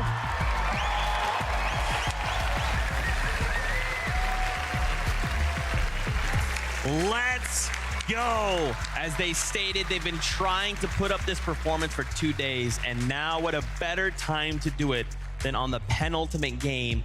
Double-digit eliminations, Pink and Vico. Let's go, boys. And this is all off the back of Vico's recent win, right? Getting the Red Bull contested overall win.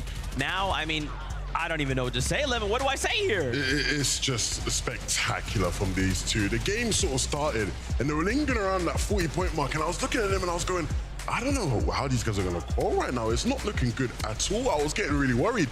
Then all throughout the game, Kenny, I just keep seeing their names in the feed, right? You know, Pink throughout the mid-game, seeing his name in the feed. I'm thinking, I know what's happening here. I know exactly. I've seen it so many times from Pink in particular, even with previous duels, but obviously Pink and Vico, where he needs a clutch game, and he's like, let's just key, let's W key, let's just go in, and they can do it. They have that fragging ability. Honestly, Pink is so excited right there, but I think Levin was even more excited. It was great watching that game with him. And I know that you and him talked about the mid game, but honestly, it started from the early game there with Pink and Vico going up against Batman, Booga, and Rapid. They were able to take one down, but then played it safe. They didn't go on the aggression, which worked out really well for them, because then there was a third party that came in and did clean up Batman, Booga. But then, of course, we saw the eliminations that they got in the mid game, and then in the end game there, they played the mid ground really well, waited for it to be around 7 teams left, and then that's when they went for the high ground. I think Pink finally knows what pressure makes. It's diamonds, right? And these guys are diamonds, and they've been shining in that game. I mean, the pressure on them. You mentioned, right, obviously, you know, winning Red Bull contested for Vico, what a moment that was for him. Obviously, Pink last year won Gamers 8, right? So, like, these are two players, a rare example of two players on the same team who have won LANs before. They had that experience in this stage, and I just really wanted to see them actually then be able to deliver. So to see them do it now is really satisfying. And I mean, the whole arena just erupted right in that moment. I gotta relive it, but this time, let's do it with a listen in.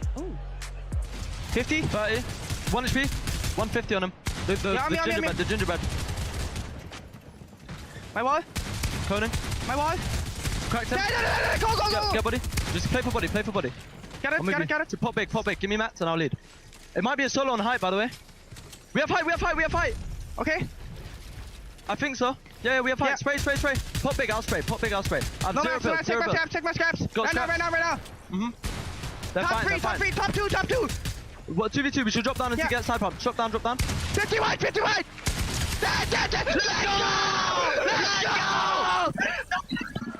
The passion, honestly, you won't see passion like that anywhere else. And it's just such a testament to how much Vico's improved, because if you've watched Vico for a while, right? The old Vico before he started playing the Pink, at some point during that end game just would have just lost his head and just gone and tried to W key someone he shouldn't, overextended, completely lost the game, right? The new Vico, right? He knows when to pick his spots and he takes them perfectly. And look at that right there, moving up 26 placements to now be in 7th place. That showcases that even though they may have had a rough 3 games, by grabbing a double-digit elimination victory royale, that gets you over 100 points, Zeke. That's right, and I talked about it right before. 91 was the threshold yesterday, right? All you need to do is have one amazing game and your duo could fall or jump up from outside that top or bottom 25 rather for Pink and Vico. What a moment. But now we have to start thinking about this is it. We're getting ready to go into the final game on the day. The bottom 25 will be going home. As we turn attention to the bubble, take a look.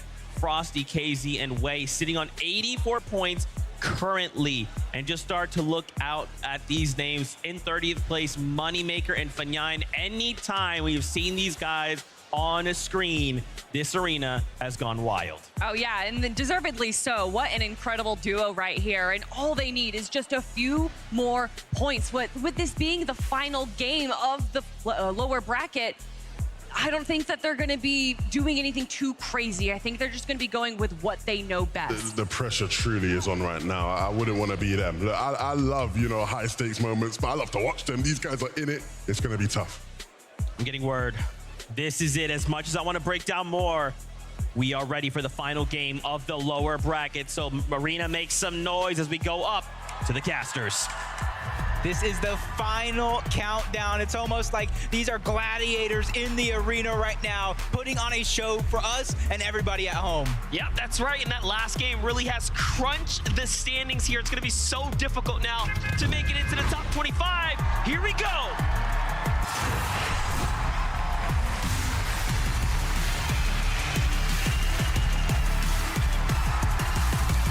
This is it.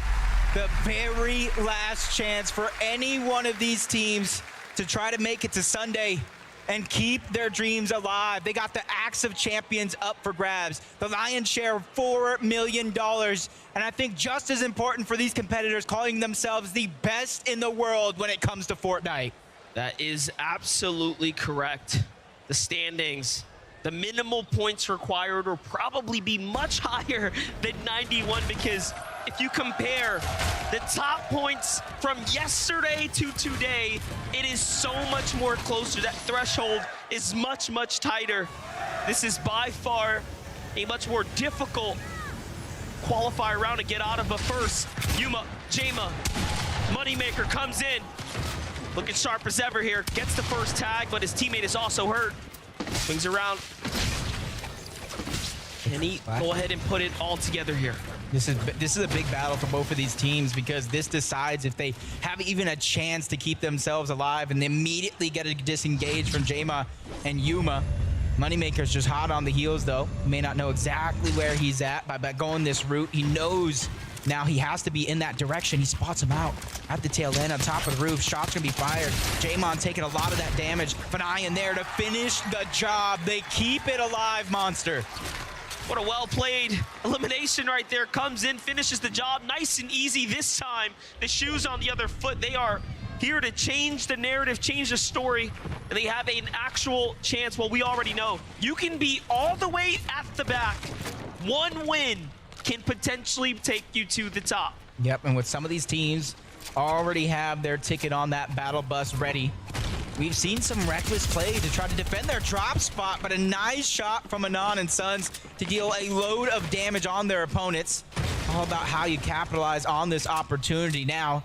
And you can see the crouch coming out from Anon. He's trying to hide exactly which direction he's going to come from, but FKS doing the same exact thing, trying to peek through one of these windows, and he has a gold sharp tooth. He could definitely one pump either one of these players. I'm sorry to say it, but FKS and Adapter just really representing as far as their drop has been better. They have really, really out-dropped Suns and Anon every single round that we've seen here for the most part. This is the first time those Suns and Anon have found a very good and promising loadout here at the Temple. But the positions have switched. Usually it's Sons and Anon playing from the low ground, which hasn't really worked out for them. Now we have the side angle and a lot of damage onto Adapter. He's trying to follow it up with combat SMG, trying to get him to expend as many of those resources as possible to make the fight that much easier. A little peekaboo shot from Adapt. FKS trying to clean that one up as well, but they just get pushed right back into the same box. Shields are going to get dropped. One's going to go down. Adapter trying to hang on his final lifeline, but Suns with another angle. They win the most important battle of their day so far. What an incredible win right there, and all of a sudden now, that could be the run. Dreams shattered. Hopes being made at the same time. Not too many contested fights actually go down over here towards Brutal Bastion, even though it is contested. A little bit of a north and a south split between the two teams, which kind of maybe explains why they might be lacking a little bit when it comes to Storm Surge versus other contested teams here in the game, but they don't know exactly where their opponents are at. Rolls has the loadout that he wants. He wants to go ahead and pick up that big pot. Side sets the sniper. Cheatin' and Pixie are so far away, and they have that elevation, so it's not going to be an easy find to take advantage of. While Phaser, he found something. Tries to go for a quick couple of early shots. Snazy immediately builds up, takes that elevation away from Phaser. King is a little bit too far away, so if they're able to pounce rather quickly, that'll be two separate 2v1s. But it does look like Podesai is going to go for a disengage momentarily, which allows Phaser to kind of stabilize, reclaim his position, and reunite with King. Very, very important set of engagements in front of King and Phaser here if they want to make it to top 25. Ping, Kyrie need to do the same here, and the Eclipse state is starting to get a little expensive. A lot of teams nearby. Meanwhile, Edgy falls there. Fights happening here. All in the last game. Pink and Vico taking that heated streak here directly into the next game. Already in a battle. Already trying to turn online here. You know, feeling pretty good. It's up against Shalom. Shalom made an endgame there as well. That was a big, big turn of events for him. See Pink and Vico right now. Now that they've more than likely punched their ticket to the finals, playing a little bit more loose, a little bit more reckless, trying to repeat the fragging ability that they had in that last game, going a different direction than some of the other games that we've seen so far. Third party coming in, making NK Papa's that job that much harder as Vico continues to go ahead and push them in, take away a lot of their territory. Pink is on the other side, but he needs to be careful because he's running out of resources to work with. But it does look like it is going their way continuously. One false move and it could be all over for Shalom here. He has to hit this shot, but he's missing it. Vico finds his first, and down goes MK Papa first. Shalom now solo, but there is a duo starting to fire in. That might be the saving grace here, as they did not get the full finish with Shalom. Back against the wall here. Vico continuing to push in. He's heated up. It's looking good, but these are not his walls. Hurt now from the third party. Back down to the low ground. Vico and Pink back up. It's cost them so much. Heals, material, and everything in between. We know they're top 25. But at the cost of Shalom's game potentially here now. The minimap is showing that the third party is getting fourth partied, making sure everybody has an invitation to the celebration, and that allows Pink and Vico a little bit more flexibility to continue the 2v1 onslaught, and they finish the fight. They send him back to the lobby and end the run for Shalom. Shalom and MK Papa were right on the 13th spot. But if you just took away 10 points, it would be on the bubble, on the line inside the top 20. So we'll see if it can hold up now. They'll have to hold their breaths until the next game. If we saw a repeat of last game, it's going to be tough. No, it definitely is, especially now that they have to sit and watch. Only place on the leaderboard they can go is down, but at least they've secured their spot thus far. Source taking a little bit of damage. Taking a few seconds to try to heal up here over towards Steamy Springs. You see Bully and Shadow in their lines of sight. Just Shadow, actually. So this kid give Bully a chance to try to alleviate some of the pressure or just continue to rotate as Skits and Sorif do go down to Duke and Edgy. Duke gotta be feeling himself after that huge 2v1 against his NA counterparts, and just gotta ask if he has the reboot card because it's a chance to get Edgy back into the game, as it does look like he's going towards the edge of the zone where you'd think some, or at least the least amount of players are at. Duke by far the play of the weekend. That clutch, incredible, coming out of game 3, securing them inside the top 10 so far. Now the team that probably needs the crowd's energy the most. Epic Whale and Clicks are on 24th position.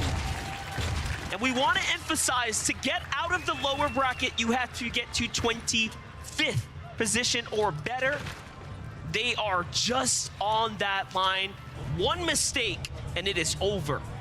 You just have to figure out a way to dig deep, get that energy. River and Gazer going up against another duo here. Rapid, Q, and DX. Shots also coming in from around the map, making it that much harder to try to take this one in a convincing manner. But the piece control goes on over, but a great shot by Rapid to go ahead and get a knock onto one. Quickly going to clean that one up for the Siphon.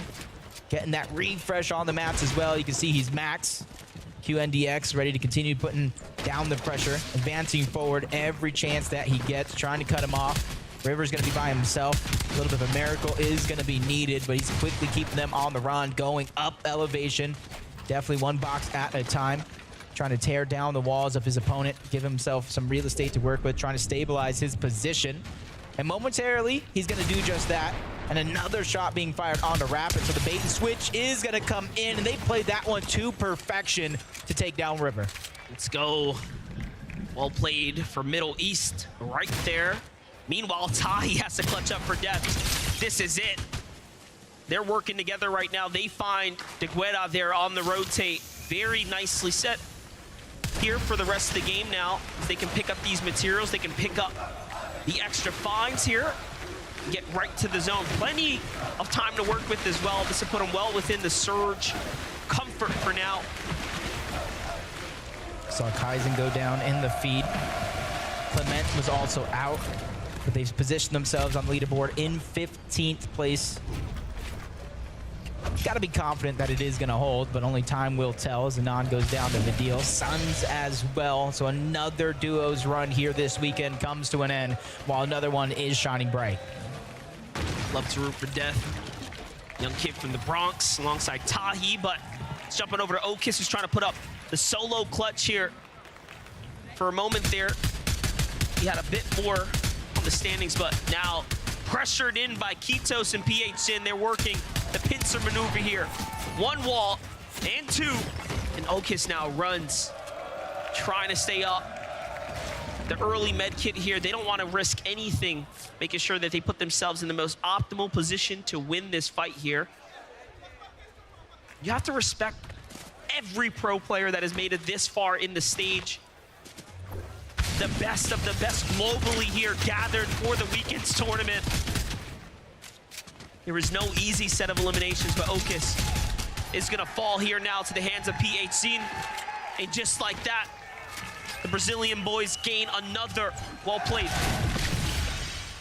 Trying to continue where they left off yesterday and go up that leaderboard. FHD and Hero. Does look like they got a little bit of a slower rotation compared to most in this game. Almost uncontested towards the north side of the map, and that's where they're putting their money on to see if it is going to go in this direction. But the only question I really have, Monster, is how much surge do they have? Because if you're going on the slow side, you're not going to have very many opportunities to pick that one up. And even though they have a good amount of wood, full brick, right now they're just trying to get as much metal as possible because they know how useful it is in that end game. Meanwhile, we get to watch this back one more time. Tahi and Death, how they managed to find their eliminations right off the rocket ramp to set up the angle.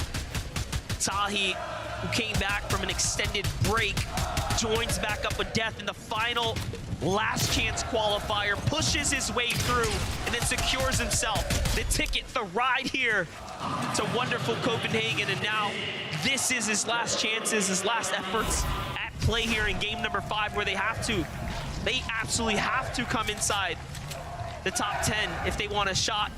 So does Clicks and Epic Whale. They just need to play just well enough, just good enough, better than the upper half of the lobby. Yeah, that's basically two different sides of the coin. Death and Tahi need a VR if they're looking to qualify, or a massive amount of eliminations.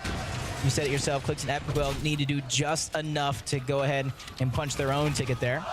Stacey and Podesai at this stage in the game, I feel like they did more than enough to find themselves confident to go ahead and play yet another day of Fortnite tomorrow, and a chance to win $1 million as a team. And each placing below that is no slouch either. There's a massive amount of money up for grabs, $4 million to be exact.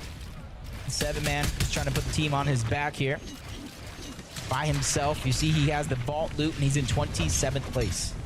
Epic Mailwave just found something there, but 7-man has the tournament run on his back. Snazy knocked to the hands of Epic Whale, but saved, picked up here. Now starting to run out of heals. They don't have much time. They have to get to the zone now. It's all or nothing, and there it is. Luckily, they were super close. It ends up working out. But Clix and Epic Whale are inside the storm. They're inside the mega city, just coming out a bit late there. So danger lurking everywhere nearby. If 7-man makes it to the finals and King makes it to the finals, we'll see that contestant again. Grand finals going to be so crazy as the new teams are joining in. Yeah, the storylines are literally writing themselves right before our very eyes. You see Vortex and Belusi go ahead and capture Rift Island, and that is going to be a must for them. They are right now positioned in 46th place. So not only do they need that Rift Island, they need to continue strong in the rest of this game, pick up a huge VR for the placement points. Now, I even feel like their job won't be done there. They need to sprinkle in a couple of those eliminations as well, but anything is possible. We've already seen it yesterday. Caught a glimpse of Peterbot there as well. Big strides for Peterbot and Bala in the last half here. And they keep up the pace, but first, YKZ have to do a lot more. See what Frosty's can do. Frosty's got lots to work with here, but the pressure is on as he is on that line. He is the protector of the 25th line, if you will. It's got Rauru just next door, Death and Tahi. All teams that would love to go ahead and find these eliminations. Have to have a little bit of that goal line defense. Not let anybody squeak past them. And that could be a different type of pressure itself, knowing you are in 25th place. Anything can happen. Peterbot and Byla have shown that as well. To qualify to this stage, the different weeks of qualifiers and the grand finals, they fell short with different teammates. But they went ahead and remembered the recipe for success. When they were teammates, they got a first place finish in FNCS Championship. The following season, they got a 6th place finish as well. So they realized what works. And I feel like they're trying to put that to the test here. This is a duo that was highly regarded on NA to be an elite force, undoubtedly. Now they're joining forces here again today. I got to touch base with Peterbot, and he had a lot to say. His on-camera demeanor doesn't quite show it, but the kid's got a lot of heart and spirit. So far, he is holding that line as well in 21st. King and Phaser, man, they have a huge task in front of them. They need an end game. They need a big, big moment here. So does 7-man. 7-man is by himself. That is also his biggest problem here, is that if he makes it and 7-man makes it, they will be contesting one another. That's the reason they're here today, a very difficult upper bracket. Yeah, it just really goes to show how much all of these players are tested, not only throughout the weekend, the day, and in this game. Decent amount of the lobby. Let's just say the bottom half of the leaderboard. Some of them are in a big situation with their backs up against the wall. Cooper goes down to 7-man. Can he clean up that elimination? That's the question we're going to be asking ourselves. And I feel like I've seen Pink and Vico positioned next to Bully and Shadow almost all game long, all day long as well. They're trying to aggress onto him instead of going away. This is crazy. But he falls too far down. That leaves Bully by himself on the high ground.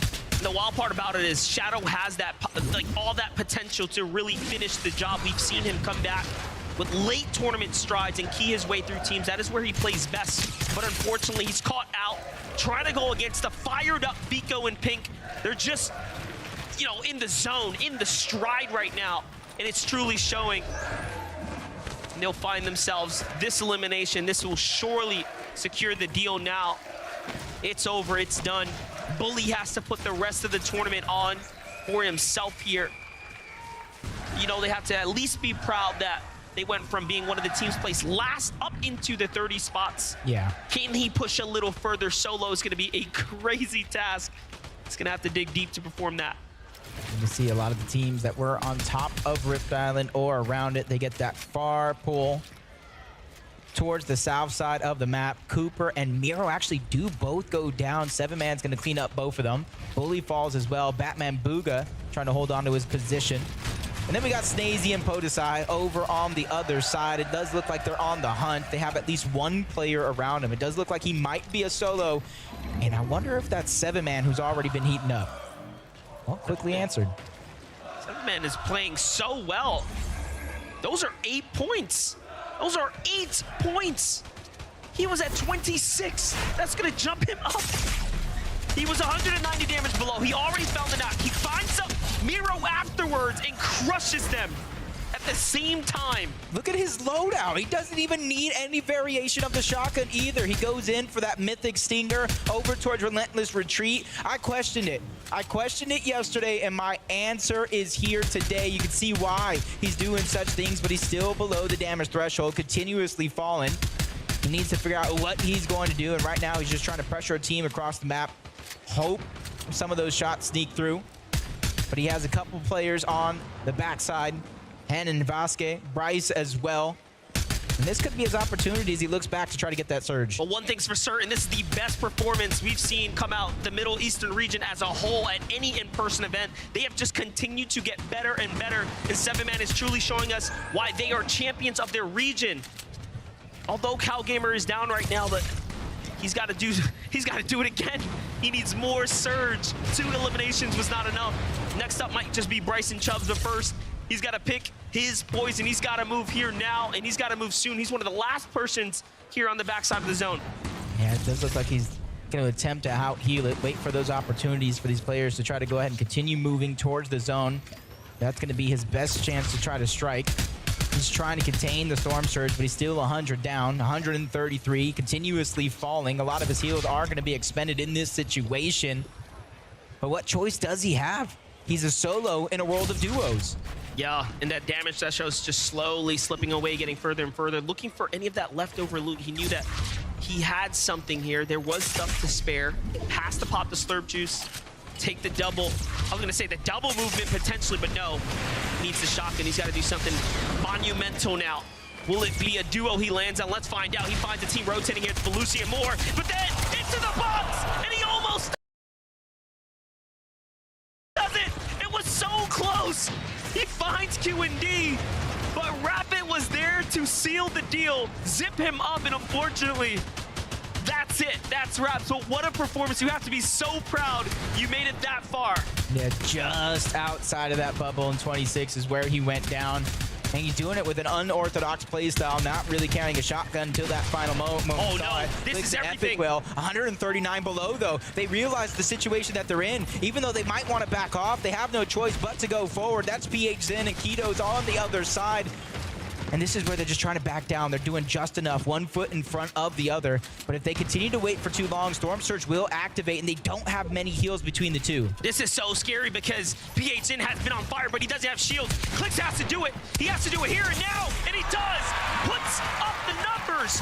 Well played, but it's not enough. He's still 5 below. He's going to have to heal here and find a tag. Can he get it? No. Shot from above. It's Hen who plays upset. Pam's still here. If he doesn't find a tag, it's all over. Epic gets it in the nick of time and enough time to potentially save his duo. Oh my gosh. But Clix is dropping everything. He's saying, hey, you have to stay alive. Play for yourself. Do it here and now. Yep. This is the final moments. We've seen Epic Whale clutch out before in the past, but that's exactly it. He doesn't have any heals to work with. Neither did Clix on his down body, so it's all up from here. But unfortunate, he's just trying to go ahead and use those bounce pads. Every tool he has in his tool belt to try to get there, and maybe even try to sneak attack one of these teams that might know he's there. Perfect rotation coming out from Epic, not really getting tagged up. This is his chance. He's barely on that mine. He's barely on the threshold trying to stay alive. Stay alive a little bit longer and you can get the placement points. That is truly what he needs to do. He's in 27th. Once he breaks past 25th, every team that falls will be a difference maker. It's all or nothing right now. He is only 91 above, just barely there, but the chance, the opportunity, the hope is still alive. So is Death, another solo who needs to stay up. One more team will be it. Phaser's already down. That means King is on his final leg too. King falls as well. And they are down and out. Epic Whale is now on that absolute line here. Wow, he pulled zone as well. Oh my gosh. Talk about a blessing in disguise, a miracle even. That's going to allow him to let some of these teams go ahead, go over his box, under his box, and this could be the perfect moment to catch somebody off guard, but he has to be careful because a lot of these teams surrounding him are going to be full-on duos. You can even see Batman, Booga, and Rapid there. There might be one player towards the bottom that he could try to take advantage of, but it doesn't look like he's going to peek in that direction. He's just biding his time, waiting for the perfect moment to strike. 2 points already given to him. 2 more points now. No. Top 23, but the surge updates as teams start to fall here. He's the final line. He is the one below. To his left, to his right, players everywhere, but the zone is behind him. And now, off he goes, 200 builds in front of him, showing you guys why he is a 6X FNCS champion. Can he clutch up? Surely he can. There's a player there. He sees the builds come out. It's fresh wood. Can he break it? No. Decides to go for it. 18 seconds now before the zone starts to close and move in. Players jumping everywhere. Zone's on his tail side. Crash pads in front of him. He takes one. Left exposed. He's nervous. Tensions are high here. Time is definitely ticking. Only a few seconds left before Storm Surge activates. This is going to be the moment right here. It's all or nothing for Epicwell, trying to stay alive. 293 below the threshold. He's trying to move forward. He sees a couple players in front of him. The damage is there. He's trying to do just enough. Playing a game of peekaboo, but he's still below the damage threshold. One tag, but no! Bila finds him! But did he do enough? Did he get to top 20 or not is the question. It's going to be so very close. How many points did he earn?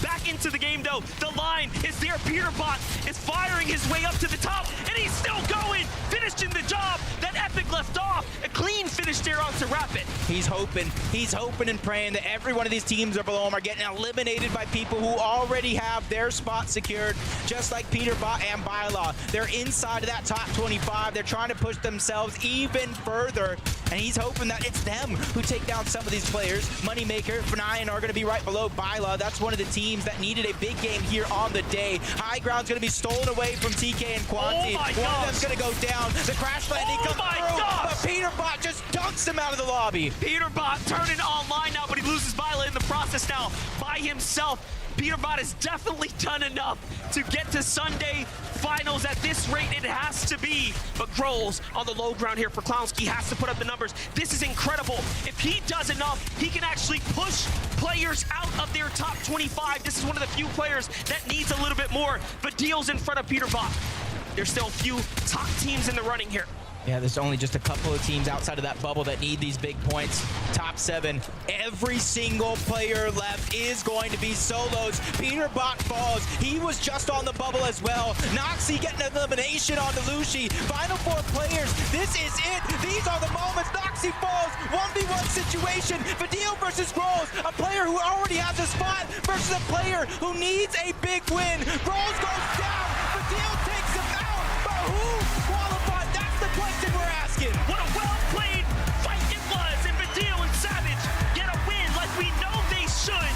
Absolutely deserving, and you have to give him the crown. We'll be seeing them at the finals. You can see the celebration, the loudness. Frankie on the stage. Let us know. Fadil and Savage, not only did you just take the victory royale, you have also topped the leaderboard at the end of day 2. Congratulations, Fadil. I know you feel a bit on a high right now, but can you put this moment into words for me? I don't know. It's just funny. I don't know. I just solo win. I don't know. Like, I don't know what the other people doing, but I guess it's worked. It worked, yeah. You were winning. That's what you were doing. Savage, what was it like watching this man solo clutch? I mean, I'm speechless. Like, this guy has to be the best player in the world after what I've just seen. Like, I just can't believe my own eyes. There was a reason that you wanted to duo with him, but did you imagine this moment when you first reached out and said, let's duo? I had no idea what I was getting into, but this kid... Oh, sorry. It's okay. It's okay. We'll allow it this once. I want to come to you, Fadil. This is your 8th LAN, I believe, so you've got plenty of experience under your belt, but you have never lifted a trophy before. Can you imagine yourself now at the front of this stage lifting that trophy? Yeah, of course, yeah. Easy. And what does it look like to you? What was that feeling in your brain when you think about lifting that trophy? Well, I don't know. Like, I would be so happy and like so proud of myself. And then, yeah. And I want to come to you one last time, Mr. Savage, because there have been people in Copenhagen cheering for you all day. What would it be like to hear their voices tomorrow? I mean, if we could do this tomorrow, that would be, I mean, that would be crazy. So, yeah, I'm going to go back to the practice room now, focus on the day tomorrow, and we'll see how it goes. All right, we'll let you get back to it. Copenhagen, please, one more time, Mr. Savage of a deal!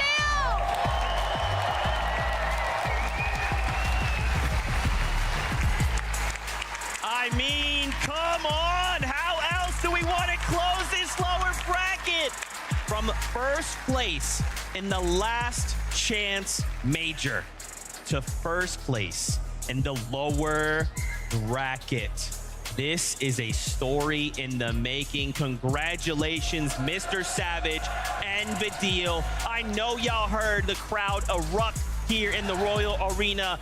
My gosh, to come down as well to a solo fight. I mean, the thing is, though, is that time and time again, these guys have seen themselves in a solo situation. In game number 1, it was Mr. Savage. In game number 3, it was Vidil. But look at Vidil right here with so many eliminations already, and then going into a 5-1v1. He was prepped, he was ready. These guys have already shown they can do it, and then they did it once more. So locked in, so focused, so ready for everything put in front of him. Again, you mentioned it, right? All throughout the year, we constantly talk about these guys in solo situations.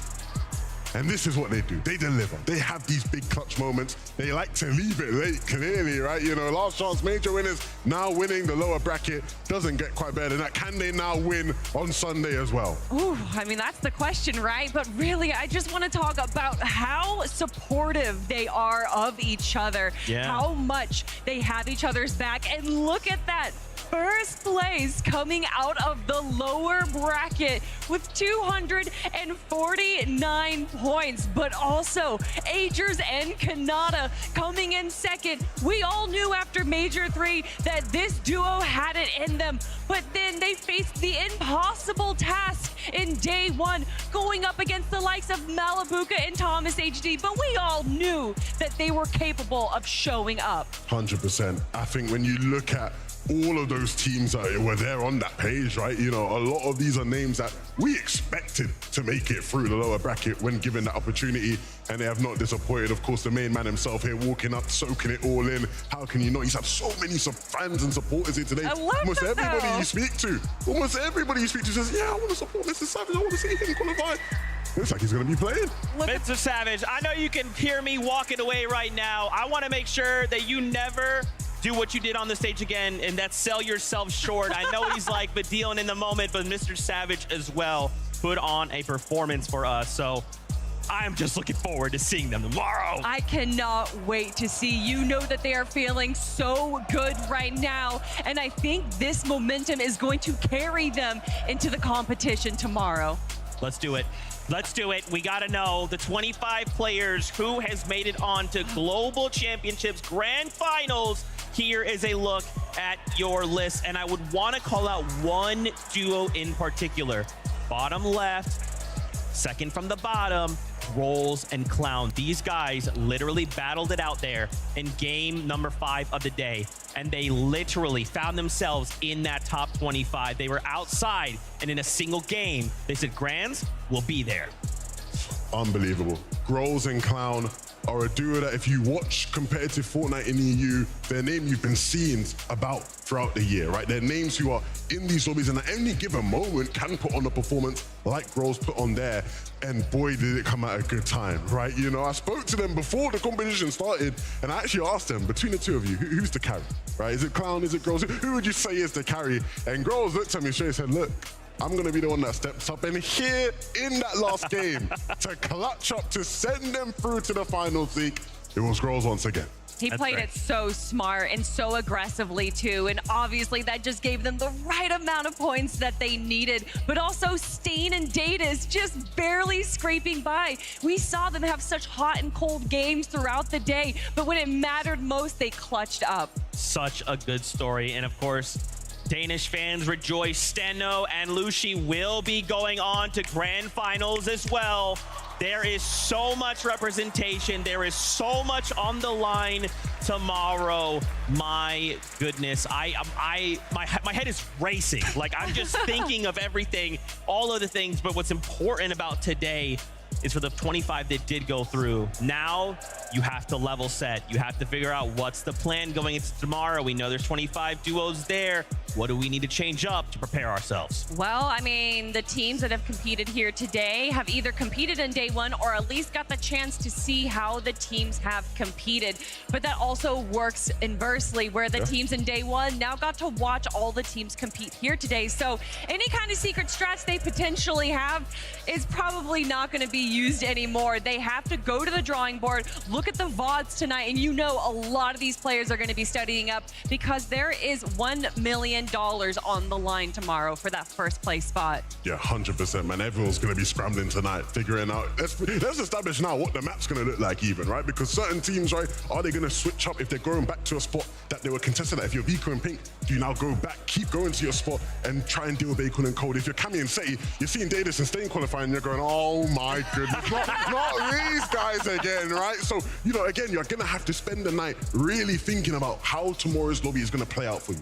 So many things to break down. First, let's get a temperature check. We got to go back over to the creator lounge. We have the birthday girl herself standing by, Mama Benji Fishy. Thank you so much, Zeke. You said it right there. The birthday girl herself, Mama Benji Fishy, the wonderful Mama Benji Fishy. Can we get a bit of a cheer for Mama Benji Fishy? It's her birthday, everyone. It's all for you. Now, of course, this is a global competition. So many people know you from the Europe region. Tell us about yourself if people aren't aware of you. Okay, so my name is Mama Benji Fishy. I mainly play competitive Fortnite. Obviously not at the level that is here, but that is my aim. That is what I'm aiming for. And my son Benji used to play with Mr. Savage. Of course, you mentioned Mr. Savage right there. Yeah. I mean, you know Mr. Savage well. How happy are you for him to come out on top today and, of course, get that the fifth game victory royale? Oh my God, yeah, that is like the birthday present I want. Actually, to go ahead then tomorrow and win the whole thing would be amazing. But yes, brilliant. Yeah, that's what I wanted. I mean, overall, you've been watching from the stands. What's it been like to be here in person, watching the Fortnite event go down? The atmosphere is amazing. I mean, all the crowds up here and everything, it's just, it's not the same as being at home or whatever, just seeing the whole crowd and meeting the fans and everything and supporting the players and the parents is great. That's what we love to see now. I'm going to come to you with a question. Do you have a prediction for an overall winner tomorrow? We're hyping things up tomorrow. Who do you think is going to take it all home?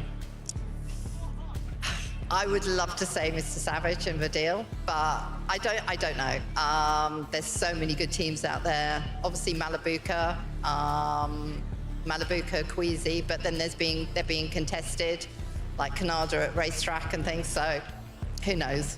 Who knows indeed. So many questions to be answered, but thank you so much, Mama Benji, for the wonderful interview. We're going to go back to the desk, though, for some more content. Absolutely. And again, happy birthday, Mama Benji. We love you. Thank you for stopping by. Man, oh man, tomorrow is going to be insane. I want to ask first, how did you guys find day number 2, the lower bracket? I thought it was interesting. It was a little bit different than what we saw from day one, which was to be expected. These strategies obviously have to be a little different for the 25 teams that failed to be able to make it straight from day 1 into day 3. And to me, I'm looking towards Agers and Canada. We all had such high hopes for them. We knew that they were able to perform on such a top level, but day 1, obviously, they just faced Titans. And now in day 2, when they had a lot easier of a go at it, they were able to get a second place spot. But Levin, are they going to go back to Racetrack? Look, that is the question mark, right? That is what everybody will be wondering. I think the big thing for me here today to conclude the day is really just commiserations to all those teams that didn't quite make it, right? Of course, so many winners in their own right who failed to make it through, right? That's going to be a hard reality to deal with. And I think for all those players, you have to understand things didn't quite go your way here, but you don't give up, right? You keep going, you keep grinding, you keep hustling, and your time will come again. But I'm so excited for tomorrow. Oh my God, I'm so excited. I'm so excited. Yeah, and I mean, just to touch on the fact that some of these players are going home, they are still 75 of the best duos in the entire world. So if you are out there and maybe your favorite duo didn't make it and is going home, please still send love their way. They would appreciate it. We appreciate the fact that they are here to compete at this level. I know you're entertained. Now, before we say goodbye, I wanted to send it on over to MDF and Jacob PR to get their thoughts on the day. This has been probably one of the best days of Fortnite in the history of its existence. I feel like it's my birthday, and these are the presents I've been given game after game after game. Yeah, it really was a day of celebration. Of course, if you made it this far into the, the stages, this upper bracket to the lower bracket, congratulations, of course, on your year. Well played and well spent, of course, competing. But tomorrow we gear up for our top 50, and the dynamic has changed like we just already touched on. The players that are introduced now into the finals lobby, we'll just see who's contested now. Yeah, but that's going to do it for myself and the great Monster D-Face. Back to y'all at the desk. Thank you guys so much. A fantastic set of games on the day, and now we start to wrap things up. The only thing left is to start focusing on tomorrow. These players will have to review. They will have to come up with plan for tomorrow's FNCS Grand Finals of the Global Championships. Don't forget, we're back tomorrow, and as well, as I teased earlier, I've got two very special friends coming tomorrow's halftime show. Please don't miss out on that. As always, Fortnite fam, we'll see you here tomorrow. Stay safe. We love you. We'll see you on the battle bus.